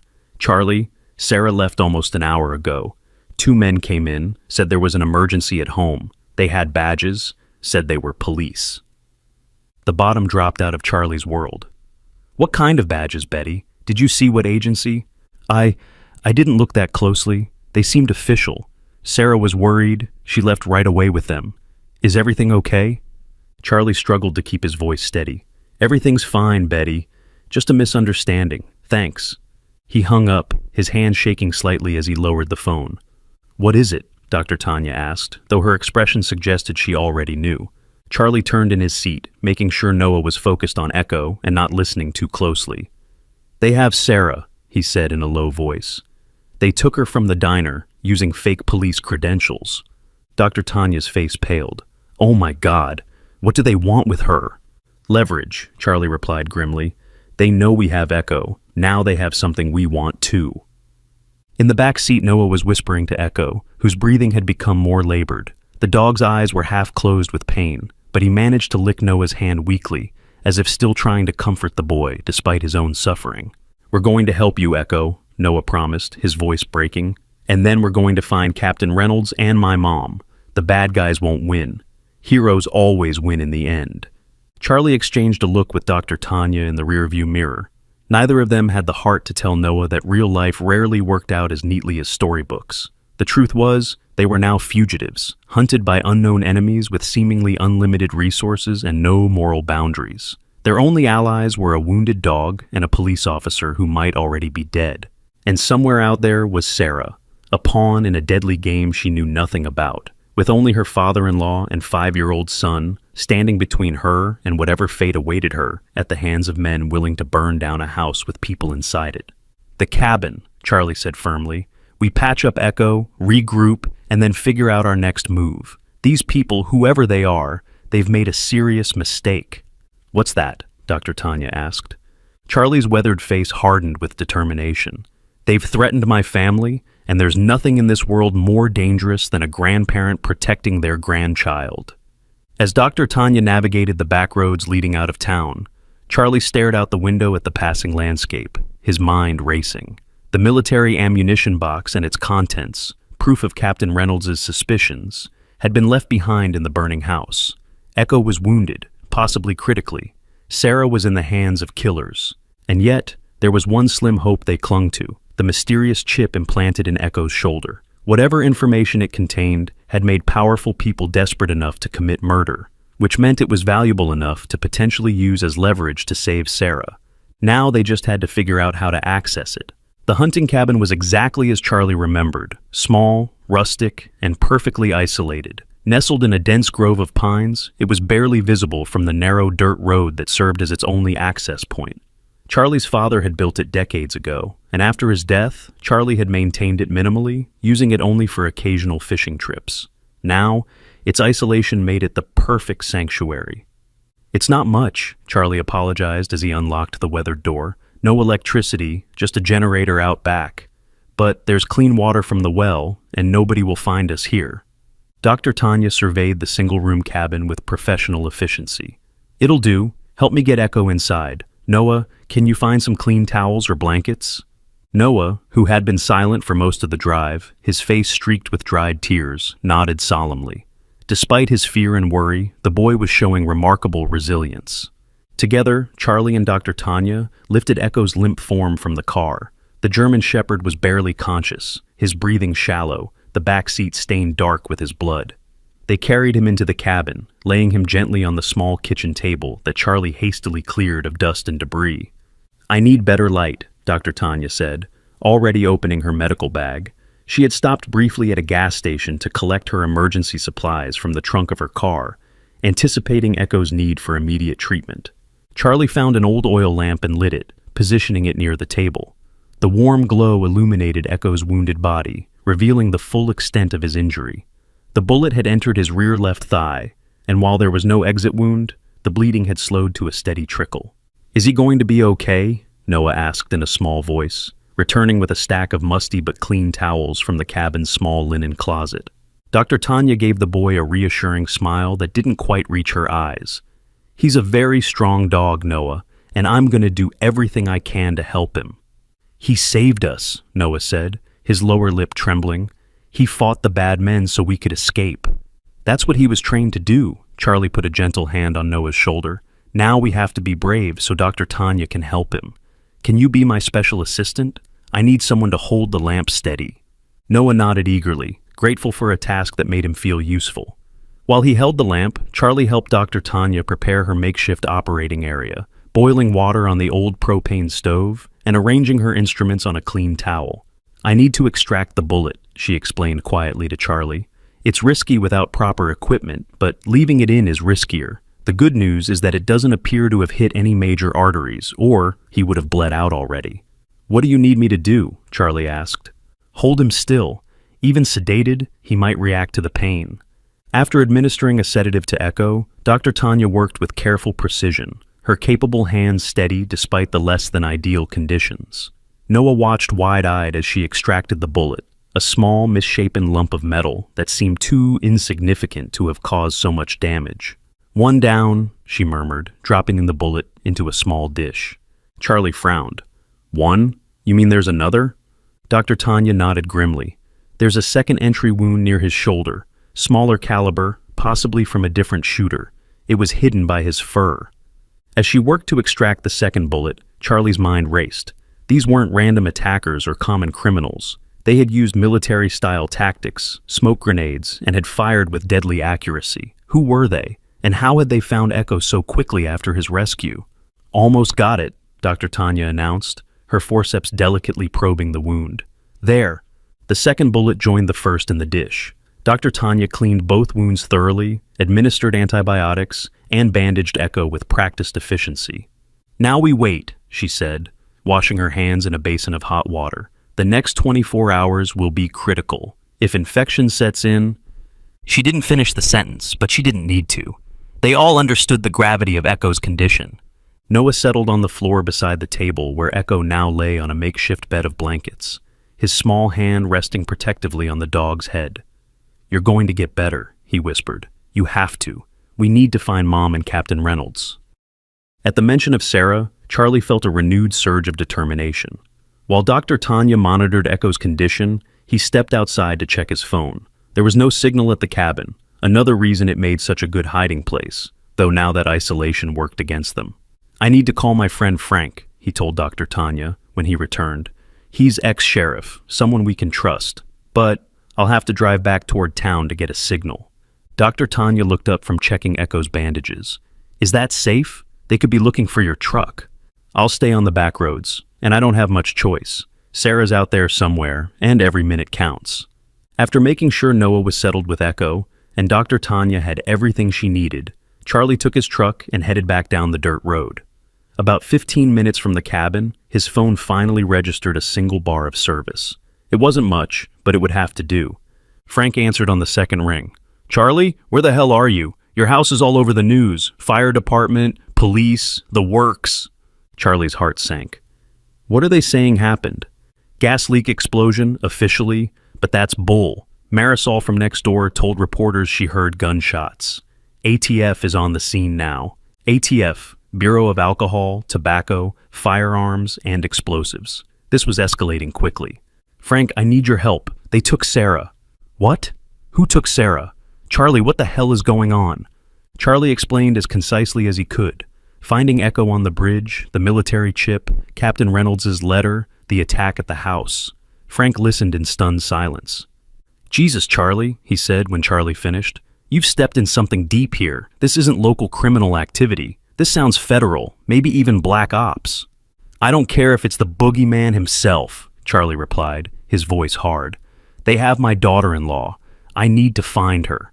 Frank was silent for a moment. Officer Martinez, the canine guy, was taken to County Memorial. He's alive, but critical condition. Took 2 bullets to the chest. A small relief, at least. Can you talk to him? Find out if he managed to contact his captain or this Major Wilson before everything went south? I'll try, but Charlie, you need to be careful. From what you're telling me, these people have resources, connections. They could be monitoring phone calls, especially ones that mention specific names or details. Charlie hadn't considered that. What should I do? Sit tight. Don't use your credit cards, stay off main roads, and for God's sake, don't call anyone else. I'll do some digging and then reach out to you and Charlie. Yeah? These people tried to kill a kid. They're playing for keeps. Don't trust anyone until we know who's behind this. After hanging up, Charlie sat in his truck for a long moment, the weight of their situation pressing down on him. They were isolated, with limited resources, a critically injured dog, and a traumatized 5-year-old. And somewhere out there, Sarah was in the hands of people who had already demonstrated their willingness to kill. He was about to start the engine when headlights appeared in his rearview mirror, coming fast down the deserted country road. Charlie's heart raced. Could they have tracked his phone call? Found them already?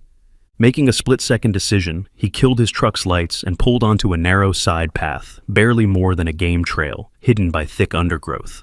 The approaching vehicle, a large SUV with tinted windows, slowed as it passed, its headlights sweeping across the area where Charlie had been parked moments before.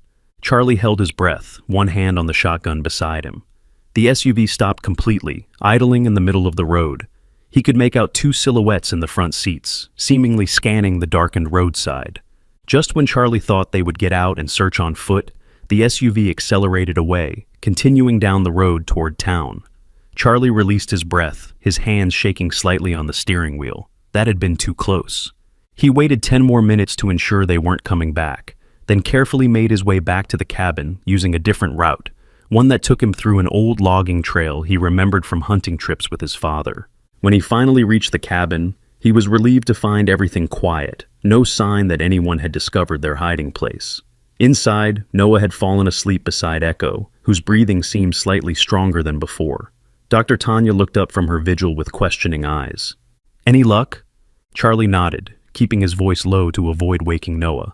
"Martinez is alive, and I think I was followed on the way back. Not all the way here, but they're in the area, searching." Dr. Tanya's face paled. "How did they find us so quickly?" "I don't know. Maybe they're tracking all unusual movement on the back roads. Maybe they have access to cell towers and detected my call. These aren't ordinary criminals we're dealing with." Echo's ears twitched at the sound of their voices, and his eyes opened halfway, finding Charlie's face. Despite his injuries, the dog attempted to raise his head, as if sensing the danger Charlie was describing. "Easy, boy," Charlie murmured, gently stroking Echo's head. "You need to rest now." Echo's eyes moved to Noah's sleeping form, then back to Charlie, conveying a message as clear as words. "Protect him." "I will," Charlie promised, "with my life if necessary." Dr. Tanya checked her watch. "It's nearly midnight. You should try to get some sleep. I'll keep watch over Echo and wake you if his condition changes." But sleep was the furthest thing from Charlie's mind. "You rest. I'll take first watch, not just for Echo, for anyone approaching the cabin." Taking the shotgun, Charlie positioned himself near the window that overlooked the main approach to the cabin. The night was clear, a half moon providing just enough light to see movement in the surrounding woods. The temperature had dropped, and he pulled a worn flannel blanket around his shoulders, settling in for a long vigil. His thoughts turned to Sarah. Where was she now? Was she hurt? Scared? Did she understand what was happening, or was she completely in the dark? The thought of her afraid and alone made his chest ache with a fierce, protective rage. Since his son's death, Sarah and Noah had been his whole world. He would move heaven and earth to bring her home safely. Hours passed, the night silent except for the occasional hoot of an owl or rustle of wind through the pines. Around 3 a.m, a soft whimpering from Echo drew Charlie's attention. The dog was stirring restlessly, his legs twitching as if running in a dream. Dr. Tanya, who had eventually dozed off in a chair, immediately awoke and moved to check on him. "Fever," she murmured, placing a hand on Echo's forehead. "I was afraid of this. The antibiotics aren't strong enough to prevent infection completely." She rummaged in her bag, producing more medication. "This is the strongest antibiotic I have. If this doesn't work..." She didn't finish the thought. Noah, still asleep, stirred slightly at their voices but didn't wake. The stress and trauma of the day had exhausted him completely. "Will he make it?" Charlie asked quietly, nodding toward Echo. Dr. Tanya's expression was grave. "He's lost a lot of blood, and now infection is setting in. In a proper veterinary hospital, with IV antibiotics and supportive care, his chances would be good. Here." She shook her head. "He's fighting hard, but I'm worried, Charlie." Echo's eyes opened at the sound of his name, cloudy with pain but still alert. He looked at Dr. Tanya, then at Charlie, and finally at Noah. There was an intelligence in that gaze that transcended ordinary animal awareness. "He understands," Charlie said softly. "He knows exactly what's happening and how much danger we're in." Dr. Tanya nodded. "Military working dogs, especially those in special operations units, are trained to levels most people can't comprehend. They're not just animals, they're soldiers. And Echo is clearly exceptional, even by those standards." As if confirming her assessment, Echo struggled to rise, managing to lift his head despite obvious pain. "No, Echo," Dr. Tanya gently restrained him. "You need to rest." But Echo was insistent, his gaze fixed on the cabin door. A low growl rumbled in his chest. Charlie immediately tensed, raising the shotgun and moving silently to the window. For a long moment, he saw nothing but the moonlit clearing surrounding the cabin. Then, a flicker of movement caught his eye, a shadow detaching itself from the tree line, moving with deliberate stealth toward the cabin. "Someone's out there," he whispered to Dr. Tanya. "Get Noah into the back room. Now!" Without a word, Dr. Tanya gathered the still sleeping Noah into her arms and carried him to the cabin's small rear bedroom, closing the door quietly behind them. Charlie positioned himself beside the front window, shotgun ready. The figure outside had paused at the edge of the clearing, as if assessing the cabin. In the dim moonlight, Charlie could make out little beyond a dark silhouette, tall, broad-shouldered, moving with military precision. Behind him, Echo had somehow managed to stand despite his injuries, his bandaged body trembling with the effort. The dog moved unsteadily to Charlie's side, his head low but alert, a guardian unwilling to abandon his post regardless of personal cost. "You shouldn't be up," Charlie murmured, but there was admiration in his voice. Echo's loyalty and courage were beyond anything he had ever witnessed. Outside, the figure began moving again, approaching the cabin directly now. Charlie raised the shotgun, his finger tensing on the trigger. He was no marksman, but at this range, it wouldn't matter. The figure was close enough now that Charlie could make out more details. A man in dark tactical clothing, no visible weapons, moving with the confidence of someone who knew exactly what they were doing. Unlike the men who had attacked the house, this individual was alone, which struck Charlie as odd. Beside him, Echo's behavior suddenly changed. Instead of growling, the dog's tail gave a single, tentative wag. His ears, which had been flattened against his head, pricked forward with interest. "What is it, boy?" Charlie whispered. "Do you know him?" The figure reached the edge of the porch, mounting the steps with deliberate slowness. He paused at the door, and for a heart-stopping moment, Charlie thought he would kick it in. Instead, there was a soft, distinct pattern of knocks, 3 quick, 2 slow. Echo's reaction was immediate and astonishing. Despite his grievous injuries, the dog barked once, a sharp sound of recognition. "Charlie?" Dr. Tanya called anxiously from the back room. "What's happening?" Before Charlie could respond, a voice came from outside the door, low, controlled, with the unmistakable cadence of military command. "Echo, status report, code Whiskey Tango 6. Echo barked twice, a specific response to the command. It was obvious to Charlie that this was some sort of recognition protocol, one that Echo clearly acknowledged. "My name is Captain James Reynolds, U.S. Army Special Forces," the voice continued. "I believe you have my dog, and I believe we're both being hunted by the same people." Charlie exchanged a stunned look with Dr. Tanya, who had appeared in the bedroom doorway. Captain Reynolds, Echo's handler, the man who was supposed to be dead, was standing on their doorstep. "How do I know it's really you?" Charlie called, keeping the shotgun trained on the door. "How do I know this isn't a trap?" "Echo knows me," the voice replied calmly, "but I understand your caution. In the ammunition box you found buried in your yard, there's a photograph of Echo and me in Afghanistan. I'm wearing a red bandana around my neck. There's a scar visible above my left eyebrow from an IED fragment. Check the photo if you have it." Charlie's heart sank. The box was left behind in the house. We had to flee. There was a pause, then, Echo has a small white patch of fur on his chest in the shape of a crescent moon. It's often not visible in photographs because of how his tactical vest sits. Only someone who has personally cared for him would know it's there. Charlie looked at Echo, who was staring intently at the door, his entire body vibrating with what could only be described as hope. Carefully, Charlie parted the fur on Echo's chest. There, just as described, was a small white crescent. "Let me see him, please," the voice said, and for the first time, Charlie detected a note of emotion breaking through the professional demeanor. "I've been searching for him for weeks." Charlie made his decision. Keeping the shotgun ready but lowered, he approached the door and carefully opened it. The man standing on the porch matched the photographs they had seen. Tall, powerfully built, with short-cropped dark hair and the mentioned scar above his left eyebrow. He wore civilian clothes, dark and nondescript, but his bearing was unmistakably military. His eyes, however, were fixed not on Charlie but on Echo, who stood trembling in the middle of the cabin floor. "Echo," he breathed, and the single word contained a world of emotion. Echo's response was immediate and heartbreaking, with a high-pitched whine that seemed to contain all the pain and relief and loyalty of his faithful heart. The German Shepherd lurched forward, his injured body giving out halfway to the door. He collapsed on the cabin floor, still whining, still trying desperately to reach his handler. Captain Reynolds moved past Charlie as if he wasn't there, dropping to his knees beside Echo. His hands gently cradled the dog's head, examining the bandages, his face a mask of controlled anguish. "What did they do to you, boy?" he murmured. Echo's tail thumped weakly against the floor, his eyes never leaving Reynolds' face. The reunion was so nakedly emotional that Charlie had to look away, feeling like an intruder on a deeply personal moment. Dr. Tanya approached cautiously. "Captain Reynolds, I'm Dr. Tanya Reeves. I've been treating Echo's injuries. He was shot twice during an attack on our home."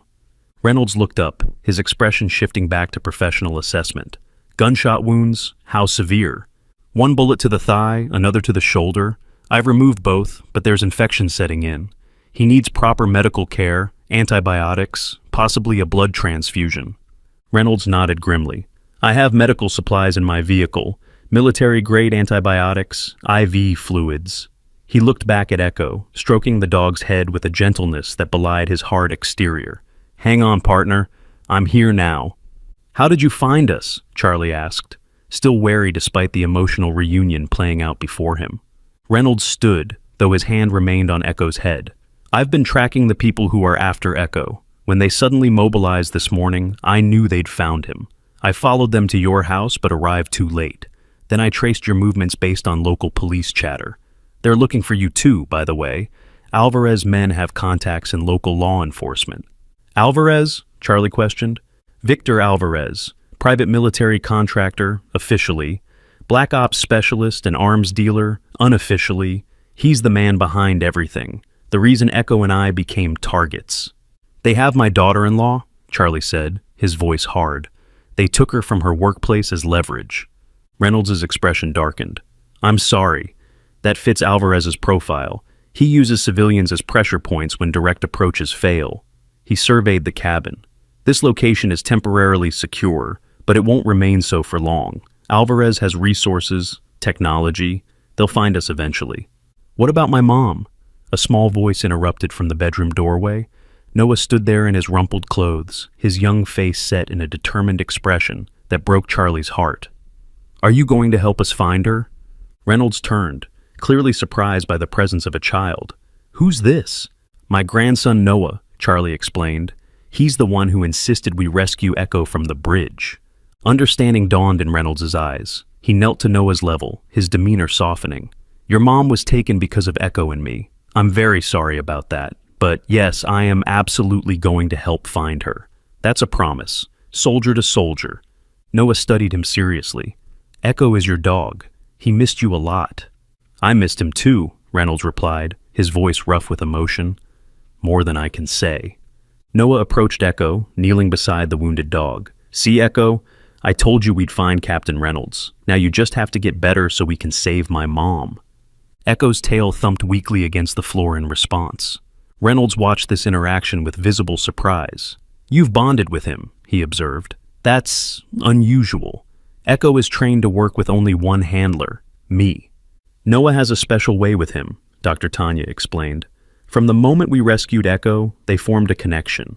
He responds to Noah in a way I've never seen a military working dog respond to a civilian, especially a child. Reynolds seemed to consider this information carefully. Echo is no ordinary military dog. He was part of an experimental training program, enhanced cognitive processing, advanced problem-solving capabilities. The program was classified off the books. Is that why they put that special chip in him? Noah asked innocently. Reynolds' head snapped up. You know about the chip? Dr. Tanya found it on the X-ray, Charlie explained. And your letter mentioned it contains evidence about what you and Echo discovered. Reynolds nodded slowly. Not exactly. The chip doesn't contain evidence. It contains coordinates, access codes. It's a key. A key to what? Dr. Tanya asked. To the evidence we gathered about Alvarez's operation. I hid it all. Documentation, video footage, financial records, in a secure location before I went underground. The data on Echo's chip is the only way to access it.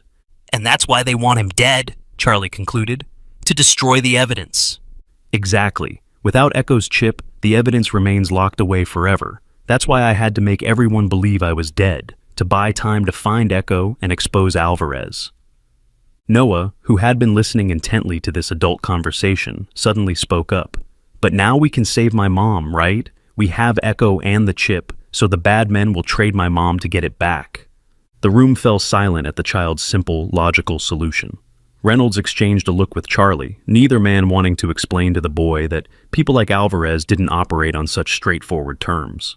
It's not that simple, buddy, Charlie began gently. But Reynolds interrupted, his expression thoughtful. Actually, it might be. Not a trade. That would never work. But we could use the chip as bait. Draw Alvarez out. Force him to bring your mother to a location of our choosing. That's incredibly risky, Dr. Tanya protested. These people have already shown they're willing to kill. Every option we have is risky, Reynolds countered. But I know how Alvarez thinks. He wants that chip more than anything. It's his only vulnerability, and he knows it. Charlie considered this. Even if we agree to this plan, Echo's in no condition to travel, and we'd need backup, resources. Reynolds nodded. I have contacts, people I trust who aren't on Alvarez's payroll. As for Echo, he looked down at his wounded partner with obvious concern. Let me get the medical supplies from my vehicle. We'll stabilize him first, then make our plan. As Reynolds left to retrieve his supplies, Charlie knelt beside Noah, who was still stroking Echo's head with gentle fingers. You doing okay, buddy? He asked softly. Noah nodded, though his eyes were troubled. Is Mom scared, Grandpa? Charlie wished he could offer easy reassurances, but he respected Noah too much to lie. Probably, buddy, but your mom is one of the strongest people I know, and now we have Captain Reynolds to help us find her. Echo will help too, Noah said with certainty. Once he gets better. He leaned down, whispering in the dog's ear. You have to get better, Echo. Mom needs you. I need you. Echo's eyes, though clouded with pain, focused on Noah's face. Slowly, deliberately, he raised his head just enough to lick the boy's cheek. A promise, it seemed, that he understood the importance of his recovery. When Reynolds returned, he carried a military-style medical kit far more sophisticated than Dr. Tanya's emergency supplies. Working together, the captain and the veterinarian administered IV antibiotics, checked Echo's wounds, and replaced his bandages. Throughout the treatment, Reynolds maintained a running commentary to Echo in a low, reassuring voice, explaining each procedure as if the dog could understand every word. He does understand, Noah said matter-of-factly, watching this interaction. Echo's really smart. Reynolds glanced at the boy, a flicker of surprise crossing his face. Yes, he is. Smarter than most people realize. He returned his attention to Echo. The fever should break by morning if the antibiotics do their job. Once he's stable, we'll move to a more secure location. And then? Charlie asked. Reynolds' expression hardened. Then we take the fight to Alvarez. We use Echo's chip to set a trap, extract your daughter-in-law, and gather enough evidence to bring Alvarez down permanently. How do we even find Alvarez? Dr. Tanya asked. He sounds like someone who stays well hidden. We don't find him, Reynolds replied. We make him find us, on our terms. He looked down at Echo, a complex mixture of emotions crossing his face. But first, my partner needs to heal. None of this works without Echo. As if in response, Echo's tail thumped once against the cabin floor. Weak but determined, a soldier acknowledging his mission. The night deepened around the cabin, the small group of unlikely allies brought together by chance, compassion, and a special dog named Echo. Outside, somewhere in the darkness, both Sarah and Victor Alvarez waited. One, a beloved mother whose absence left a hole in their hearts, the other, a dangerous enemy who would stop at nothing to protect his secrets. And between them all was Echo, the wounded guardian, carrying within him the key that could save them, or destroy them all. Dawn broke over the cabin with fingers of pale gold light filtering through the pine branches. Inside, Captain Reynolds sat beside Echo, monitoring his condition with the focused attention of someone accustomed to long vigils. The military-grade antibiotics had done their work through the night. Echo's fever had broken, and though still weak, his breathing was stronger, more regular. Charlie emerged from the small back bedroom, where he had finally convinced Noah to get some proper sleep. Dr. Tanya had dozed off in an armchair, her medical bag still open beside her. "How is he?" Charlie asked quietly, nodding toward Echo. Reynolds looked up, the night stubble darkening his jawline. "Better. The infection's responding to the antibiotics. He's tough, tougher than most soldiers I've served with." Charlie poured himself a cup of coffee from the pot warming on the propane stove. "You want to tell me the full story now, while the others are asleep?" Reynolds considered this, then nodded. "You deserve to know what you've been dragged into." He accepted the cup of coffee Charlie offered him, taking a long drink before beginning. 8 months ago, Echo and I were deployed to a classified location in Eastern Europe. Officially, we were there to provide security for a diplomatic mission. Unofficially, we were investigating reports that American weapons were ending up in the hands of terrorist cells. He paused, checking Echo's IV line before continuing. What we found was much bigger than missing weapons. Alvarez had been running a shadow operation for years, selling not just weapons, but also intelligence, military technology, even chemical agents to the highest bidders, all while operating under the protection of certain elements within our own government who were either complicit or being blackmailed. "And you gathered evidence," Charlie prompted. Reynolds nodded. "Everything we could find, transaction records, video surveillance, communications logs, enough to not just bring down Alvarez, but also expose everyone protecting him. But before we could bring it back through official channels, we were ambushed. Our extraction team was compromised. Everyone except Echo and me was killed. So you went off the grid," Charlie concluded. "Had to. I faked my death, hid the evidence in a secure location, and encoded the access information into Echo's chip. We got separated during our escape. I've been searching for him ever since, staying one step ahead of Alvarez's kill teams." Charlie mulled this over, the enormity of their situation becoming clearer. And now they have Sarah as leverage. "Yes, Alvarez knows the value of Echo's chip. He'll use your daughter-in-law to force a trade, her life for the chip and Echo. Would that work? Could we make that trade?" Reynolds' expression hardened. "Alvarez doesn't leave loose ends. If we hand over Echo and the chip, he'll eliminate everyone who knows about his operation. Your daughter-in-law, you, Noah, Dr. Tanya, all of you would be marked for death." Charlie's hands tightened around his coffee mug. "So, what's our play?" "I have contacts, a small team of former operators who owe me their lives.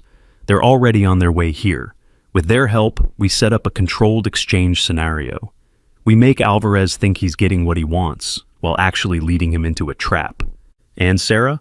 We insist she be present for the exchange. Once we confirm she's there and unharmed, we spring the trap."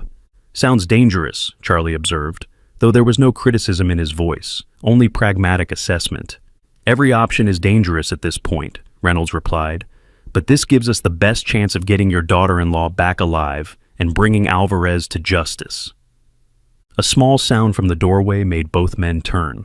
Noah stood there in his rumpled clothes, his hair tousled from sleep, clutching his teddy bear. "Is Echo better?" he asked, his voice small but steady. Reynolds softened visibly at the sight of the boy. "Yes, he's doing much better. Would you like to see him?" Noah nodded, crossing the room to kneel beside Echo. The German shepherd's eyes opened at the boy's approach, and his tail gave a weak thump of recognition. "Hi, Echo," Noah whispered, gently stroking the dog's head. "I knew you'd get better. Captain Reynolds found us, just like I said he would." Echo struggled to lift his head, managing to lick Noah's hand once before settling back down, his eyes drifting between the boy and his handler as if ensuring both were safe. "He likes you a lot," Reynolds observed, genuine surprise in his voice. "That's unusual. Echo was trained to be selective about who he trusts." "Noah has that effect," Charlie said proudly. "Always has." Noah looked up at Reynolds, his young face serious. "My mom taught me that when someone's scared or hurt, you have to be extra kind to them. I think Echo was really scared when we found him on the bridge." Reynolds nodded, a shadow crossing his face. He had every reason to be. He hesitated, then added, "Thank you for saving him, Noah. You're a very brave young man." Noah beamed at the praise, especially coming from a real soldier. "Are you going to help us get my mom back?" "Absolutely," Reynolds promised. "My friends and I have a plan, but I need your help too." "Me?" Noah's eyes widened. "Echo trusts you. That makes you very important to our mission. Can I count on you to be brave a little bit longer?" Noah straightened his shoulders, nodding solemnly. "I can be brave, for Mom and for Echo." Dr. Tanya stirred from her chair, awakened by their conversation. She blinked blearily, then immediately moved to check on Echo. "His vitals are stronger," she confirmed after a brief examination. "The antibiotics are working. He's nowhere near full strength, but he's stable." "Good," Reynolds said, "because we need to move soon. This location has been secure, but we can't count on that lasting." "Move where?" Dr. Tanya asked. "I have a safe house about 2 hours from here. My team will meet us there. It has the equipment we need to extract the data from Echo's chip." Charlie frowned. "Is Echo strong enough to travel?" Reynolds looked down at his partner, his expression a mixture of concern and determination. "He'll have to be. Staying here is riskier than moving him." As if understanding the gravity of the situation, Echo struggled to his feet despite his injuries. He swayed slightly, but remained standing, his eyes fixed on Reynolds with unwavering loyalty. "See," Noah said proudly, "Echo knows what to do. He's a hero dog." Reynolds' hand moved to rest on Echo's head, steadying him. "Yes, he is." There was no mistaking the pride and affection in his voice. Within the hour, they had packed up their minimal belongings and prepared to leave. Reynolds insisted they take his vehicle, a nondescript SUV with tinted windows and, Charlie suspected, various modifications that weren't standard factory options. "What about my truck?" Charlie asked. "Leave it," Reynolds advised. "They might be tracking it by now." Echo was carefully settled in the back seat, with Noah beside him, continuing his self-appointed role as the dog's protector and friend. Dr. Tanya sat on Echo's other side, prepared to monitor his condition during the journey. As they pulled away from the cabin, Charlie took one last look at the small structure that had provided them temporary refuge. He couldn't shake the feeling that they were leaving something important behind, perhaps the last moments of normalcy before they plunged fully into Reynolds' shadowy world of espionage and danger. The journey to the safe house was tense but uneventful. Reynolds drove with the hyper-awareness of someone accustomed to being hunted, taking circuitous routes and frequently checking for tails. Echo slept for most of the trip, his head resting on Noah's lap, the boy's small hand never leaving the dog's fur. The safe house, when they finally reached it, proved to be a converted barn on an isolated property, surrounded by dense woods and approached via a long, private drive. The exterior was weathered and unremarkable, but inside, Charlie was surprised to find modern amenities and what appeared to be sophisticated security systems. "Home sweet home," Reynolds said dryly, helping Echo from the vehicle, "at least temporarily." The German Shepherd moved with more strength than he had shown at the cabin, though still favoring his injured leg. Inside, he immediately conducted a careful inspection of the premises, limping from room to room as if performing a security check, before finally settling near a large window where he could observe the approach to the building.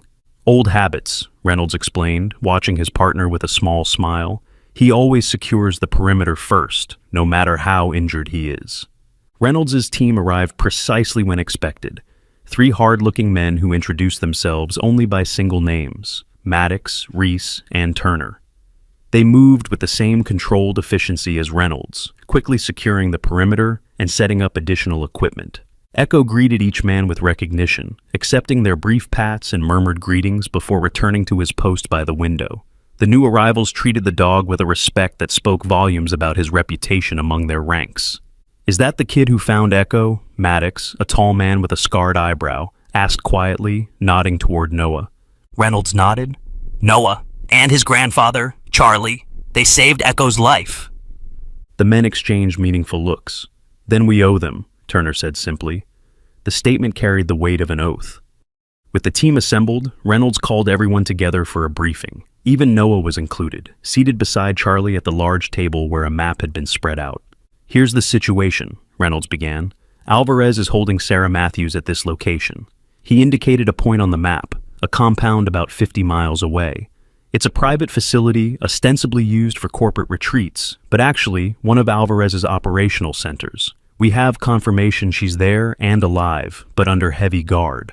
How did you get that information? Charlie asked. I still have contacts in intelligence who owe me favors, Reynolds replied. Plus, Maddox did a recon flyover earlier today.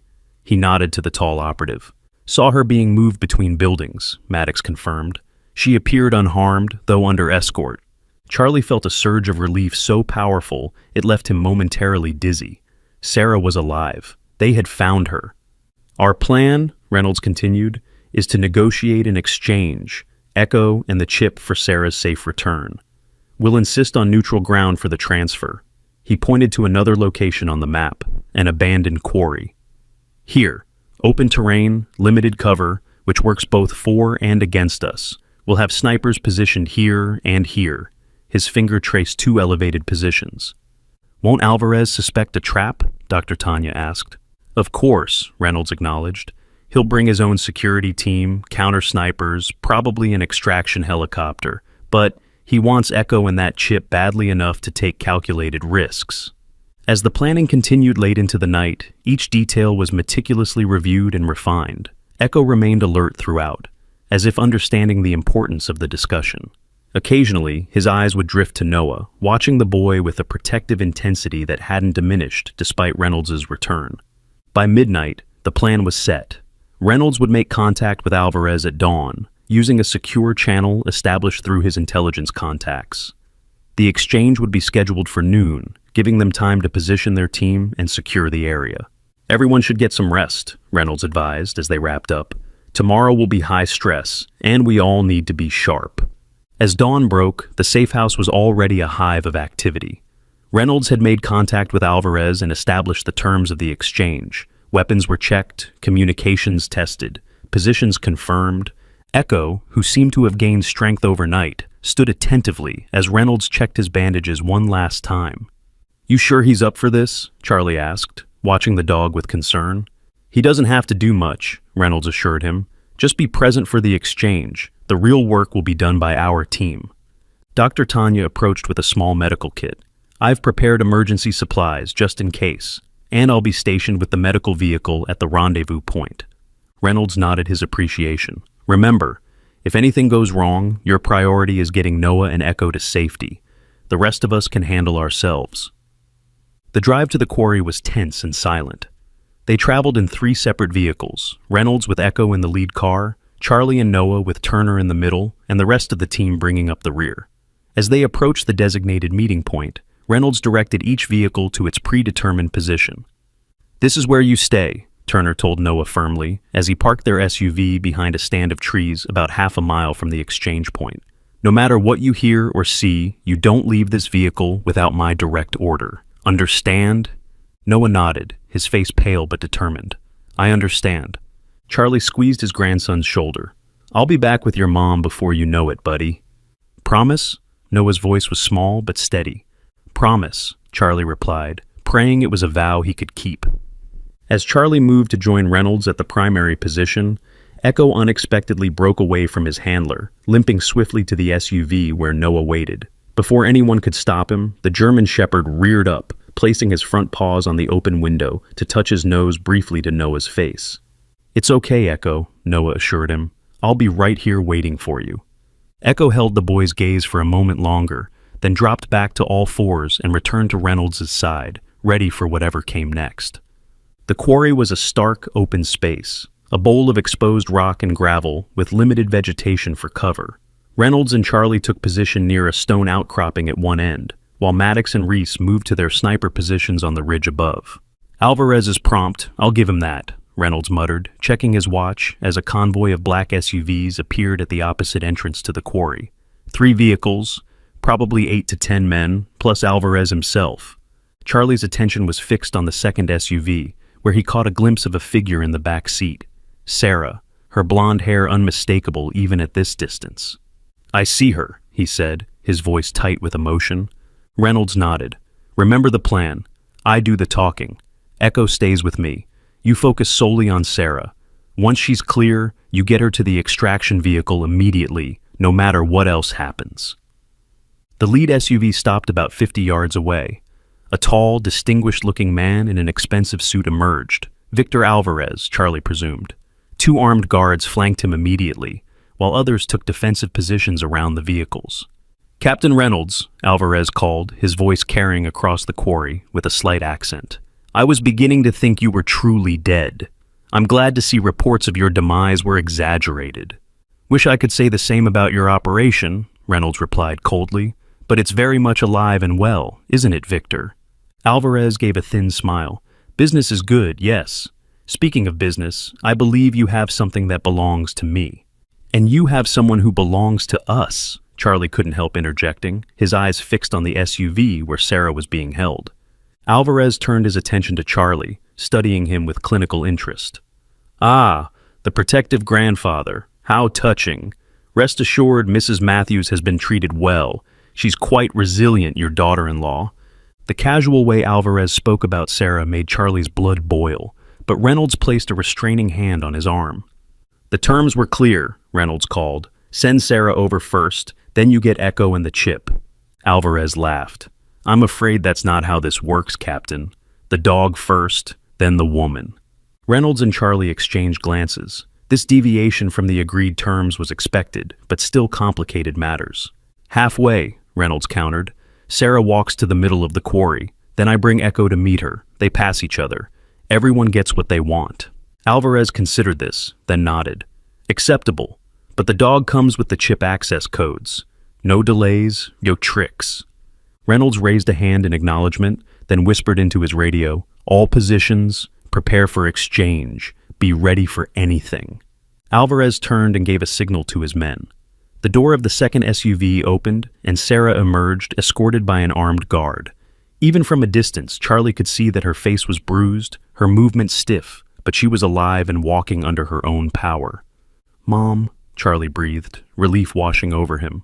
The guard removed Sarah's restraints and gave her a push toward the center of the quarry. She began walking slowly, her head held high despite her obvious fear. Reynolds unclipped Echo's tactical leash. "Echo, forward," he commanded softly. "Gentle pace." Echo moved forward, limping but determined, his eyes fixed on Sarah's approaching figure. The distance between them closed gradually, tension mounting with each step. When they were about 10 feet apart, Sarah faltered, clearly recognizing the dog from Noah's descriptions. "River?" she whispered. Echo paused, his ears perked forward at the sound of his temporary name. In that moment of hesitation, Charlie saw Alvarez make a subtle hand signal to someone out of view. "It's a trap!" Reynolds shouted, just as a red targeting dot appeared on Echo's side. Multiple things happened simultaneously. Reynolds dove forward, shouting command words that sent Echo racing towards Sarah. The crack of a sniper rifle echoed across the quarry as Maddox fired from his position, taking out Alvarez's hidden shooter. Sarah dropped to the ground as Echo reached her, the dog positioning his body protectively over hers despite his injuries. "Get down!" Charlie tackled Reynolds as bullets began flying from both sides, the exchange deteriorating into the very firefight they had hoped to avoid. "Sarah," Charlie called into his radio, "if you can hear me, stay down. Echo will protect you." Through the chaos, Charlie could see Echo covering Sarah with his body, growling fiercely at anyone who approached, friend or foe. The dog's military training had kicked in fully. He had identified Sarah as someone to protect and was fulfilling that mission with unwavering dedication. "We need to get to them," Charlie shouted to Reynolds over the gunfire. Reynolds nodded grimly. "Cover me." He darted forward in a crouching run, using the minimal available cover as he made his way towards Sarah and Echo. Charlie provided covering fire, his hands steady despite the adrenaline coursing through his veins. Above them, Maddox and Reese were engaged with Alvarez's snipers, the sharp report of their rifles punctuating the chaotic soundscape. Alvarez himself had retreated to his vehicle, shouting orders to his men. Reynolds reached Sarah and Echo, dropping to the ground beside them. "Sarah, are you hit?" She shook her head, her face pale with fear but remarkably composed. "No, I'm okay. The dog, Echo, he protected me." Echo remained in guardian position, his body tense, eyes scanning constantly for threats. "We need to move," Reynolds urged. "Charlie, we're coming to you. 3, 2, 1. They made a break for it, Reynolds providing cover while Sarah ran. Echo limping, but keeping pace beside her. Charlie's heart soared as his daughter-in-law reached him, falling into his arms with a sob of relief. "Noah?" she asked immediately. "Is he safe?" "He's fine," Charlie assured her, "waiting for you half a mile back." "Alvarez is retreating," Maddox's voice came through the radio. "He's heading for the helicopter." Reynolds made a split-second decision. Let him go. Our priority is getting everyone out safely. But Echo had other ideas. The moment he heard Alvarez's name, the German Shepherd's demeanor changed completely. With a determined growl, he suddenly broke away from the group, racing toward Alvarez's retreating figure, with surprising speed despite his injuries. "Echo, no!" Reynolds shouted, but it was too late. Echo launched himself at Alvarez just as the man was about to enter his vehicle, knocking him to the ground with the full force of his body. Alvarez cried out in pain and surprise, his personal guards momentarily frozen by the unexpected attack. The German Shepherd didn't bite or maul Alvarez as he could have. Instead, he pinned the man down, his teeth bared in a silent snarl just inches from Alvarez's throat, restraining, not killing. Reynolds sprinted toward them, weapon raised.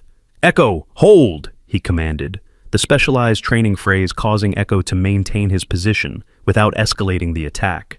Alvarez's men raised their weapons, but Reynolds was faster. "Tell them to stand down," he shouted at Alvarez, "or my next command will have very different results." Alvarez, his face contorted with rage and fear, gestured for his men to lower their weapons. "Call off your dog, Reynolds. This isn't over. I have connections you can't imagine." "It's over for you," Reynolds countered, reaching Alvarez and keeping his weapon trained on the man's head. "Echo, guard." Echo shifted position slightly, maintaining his intimidating stance while Reynolds quickly disarmed Alvarez and zip-tied his hands. "The authorities are already on their way," Reynolds informed him coldly, "along with several interested parties from intelligence agencies who have been watching your operation for months. The evidence from Echo's chip is being uploaded to secure servers as we speak." Alvarez's face drained of color as he realized the full extent of his defeat. "You can't possibly have broken the encryption." "I didn't need to," Reynolds replied with grim satisfaction. Echo's chip was never just a storage device. It's been transmitting data to secure drops ever since we rescued him. Every location he's been, every person he's encountered, all documented and verified. In the distance, the sound of approaching helicopters and vehicles signaled the arrival of the authorities Reynolds had mentioned. The remaining members of Alvarez's team, seeing their leader captured and reinforcements arriving, began surrendering to Maddox and Reese. Reynolds placed a gentle hand on Echo's head. "Good boy, Echo. Stand down now." The German Shepherd released his hold on Alvarez, but remained vigilantly at Reynolds' side, his mission completed with the same unwavering loyalty he had always shown. Charlie and Sarah had reached them by this point, Sarah staring at Echo with newfound appreciation. "So this is the famous river," she said softly. Noah wasn't exaggerating about how special he is. Echo's ears perked up at the sound of Noah's name, his head turning as if expecting to see the boy. "Let's get you back to your son," Charlie said, his arm around Sarah's shoulders. "He's been incredibly brave through all of this." As they made their way back to the vehicles, leaving Reynolds to coordinate with the arriving authorities, Echo limped alongside them, still apparently considering Sarah his responsibility to protect. When they reached the SUV where Noah waited, Turner had his hands full trying to keep the boy inside the vehicle. The moment Noah spotted his mother, he broke free, running toward her with a cry of pure joy. "Mom! Mom!" Sarah dropped to her knees, catching Noah in a fierce embrace as he crashed into her. "Oh, my baby," she sobbed, holding him as if she would never let go again. "I missed you so much." "The bad men took you, but we saved you," Noah explained through his own tears. "Echo helped. He was so brave, Mom. So brave." Echo approached the reunited mother and son cautiously, as if uncertain of his role now that his mission was complete. Noah reached out one hand to the dog while still clinging to his mother with the other. "See, Echo? I told you we'd find her. I told you everything would be okay." Echo's tail wagged gently, and he pressed his nose into Noah's palm, accepting the boy's gratitude and affection. Dr. Tanya arrived with the medical vehicle, immediately moving to check Sarah's injuries. "Nothing serious," she confirmed after a quick examination. "Bruises, mild dehydration, exhaustion, but you'll be fine with some rest and care." "What happens now?" Sarah asked, looking toward the quarry where authorities were taking Alvarez and his men into custody. "Now," Charlie said, sitting heavily on a nearby rock, the adrenaline finally wearing off. "We go home, or what's left of it anyway." "Our house," Sarah began, suddenly remembering. "Insurance will cover it," Charlie assured her, "and you can stay with me until it's rebuilt. The important thing is that we're all safe." Echo had settled beside Noah, his head resting on the boy's lap as they sat together on the ground. Despite everything the dog had endured, being separated from Reynolds, tortured, left to die, shot twice during their escape, he seemed content now, his mission completed, his people safe. Reynolds approached, having handed Alvarez over to the proper authorities. He paused, taking in the scene of Noah and Echo together. "He really does have a special bond with your boy," he remarked to Sarah, who was watching the pair with a thoughtful expression. "Noah has always had a way with animals," she replied, "but this seems different." Reynolds nodded. "It is different. Echo was trained to trust only his handler, me. His ability to form this kind of bond with Noah is unprecedented in military working dogs of his caliber." "Will you take him back now?" Noah asked, overhearing their conversation. His arms tightened protectively around Echo's neck. Reynolds knelt down to Noah's level, his expression gentle but serious. "Echo is a military working dog, Noah. He has special training, special abilities that are valuable to our country." Noah's face fell, though he tried to hide his disappointment. Tears welled in his eyes, but he nodded bravely. "I understand. He belongs with you." His voice broke slightly at the end. Reynolds looked at Echo, who was watching this exchange with intelligent eyes, his head still resting on Noah's lap, despite his handler being just feet away. "But," Reynolds continued carefully, "Echo has been severely injured in the line of duty. Military regulations allow for injured working dogs to be medically retired and placed with suitable families." Hope bloomed in Noah's eyes. "You mean—" "It's not entirely my decision," Reynolds cautioned. "There would be paperwork, evaluations, home visits. The military doesn't just give away highly trained dogs. But given Echo's unique circumstances and your role in saving his life," he smiled slightly, "let's just say I have some influence in these matters." Sarah looked stunned. "You would really consider letting us adopt him?" Reynolds rose to his feet, his expression thoughtful. "I've been Echo's handler for 3 years. In that time, I've never seen him respond to anyone else the way he responds to Noah. There's a connection there that transcends training." He paused, then added more softly, "And to be honest, the life Echo and I lead, always on missions, always in danger, it takes a toll. After what he's been through, maybe he deserves something different, something peaceful." "We would take such good care of him," Noah promised earnestly.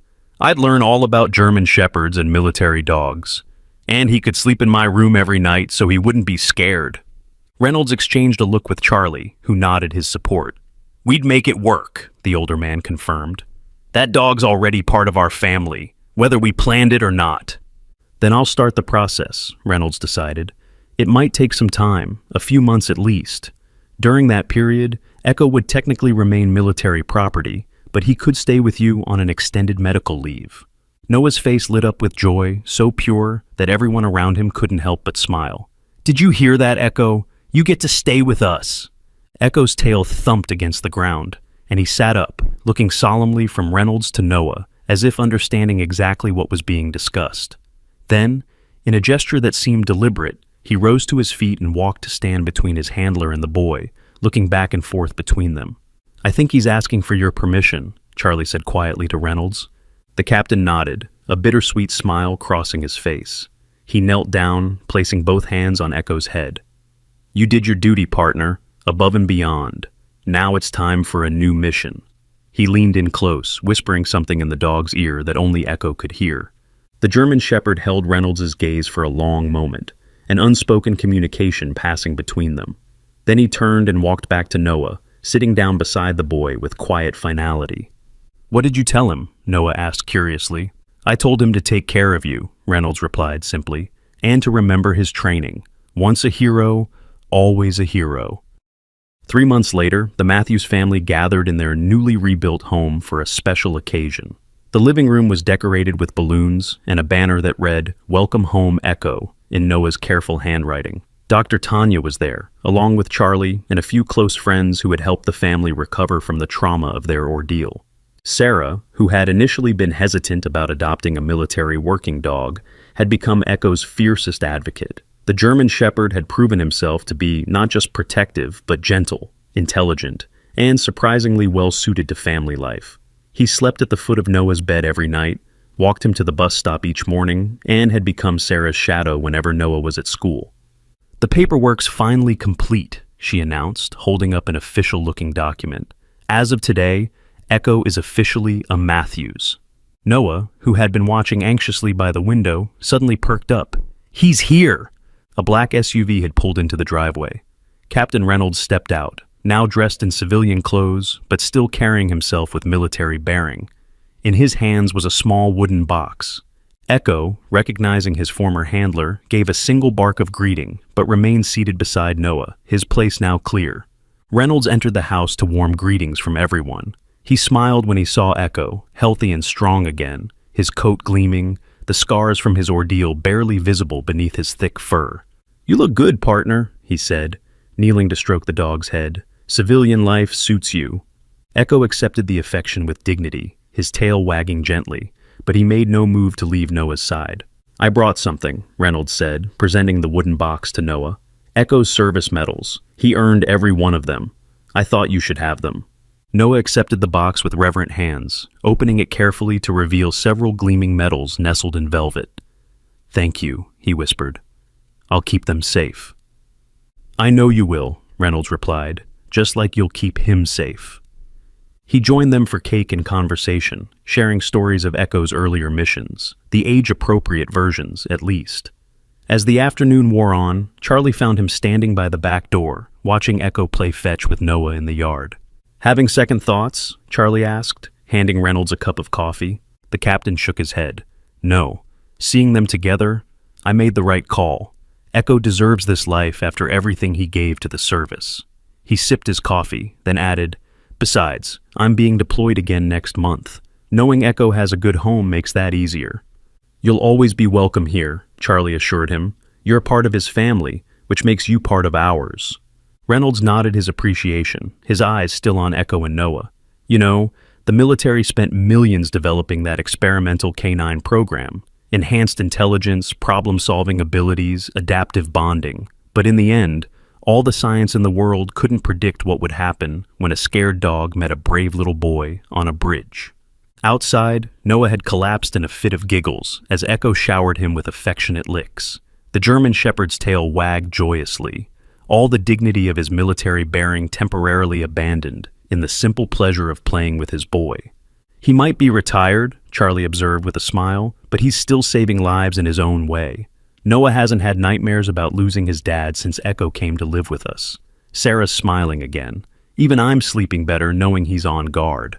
"Once a hero, always a hero," Reynolds repeated softly. As the sun began to set, casting long golden shadows across the yard, Echo paused in his play, his head lifting as if hearing something beyond human perception. He looked toward the horizon for a long moment, alert and vigilant, the soldier within him never truly gone.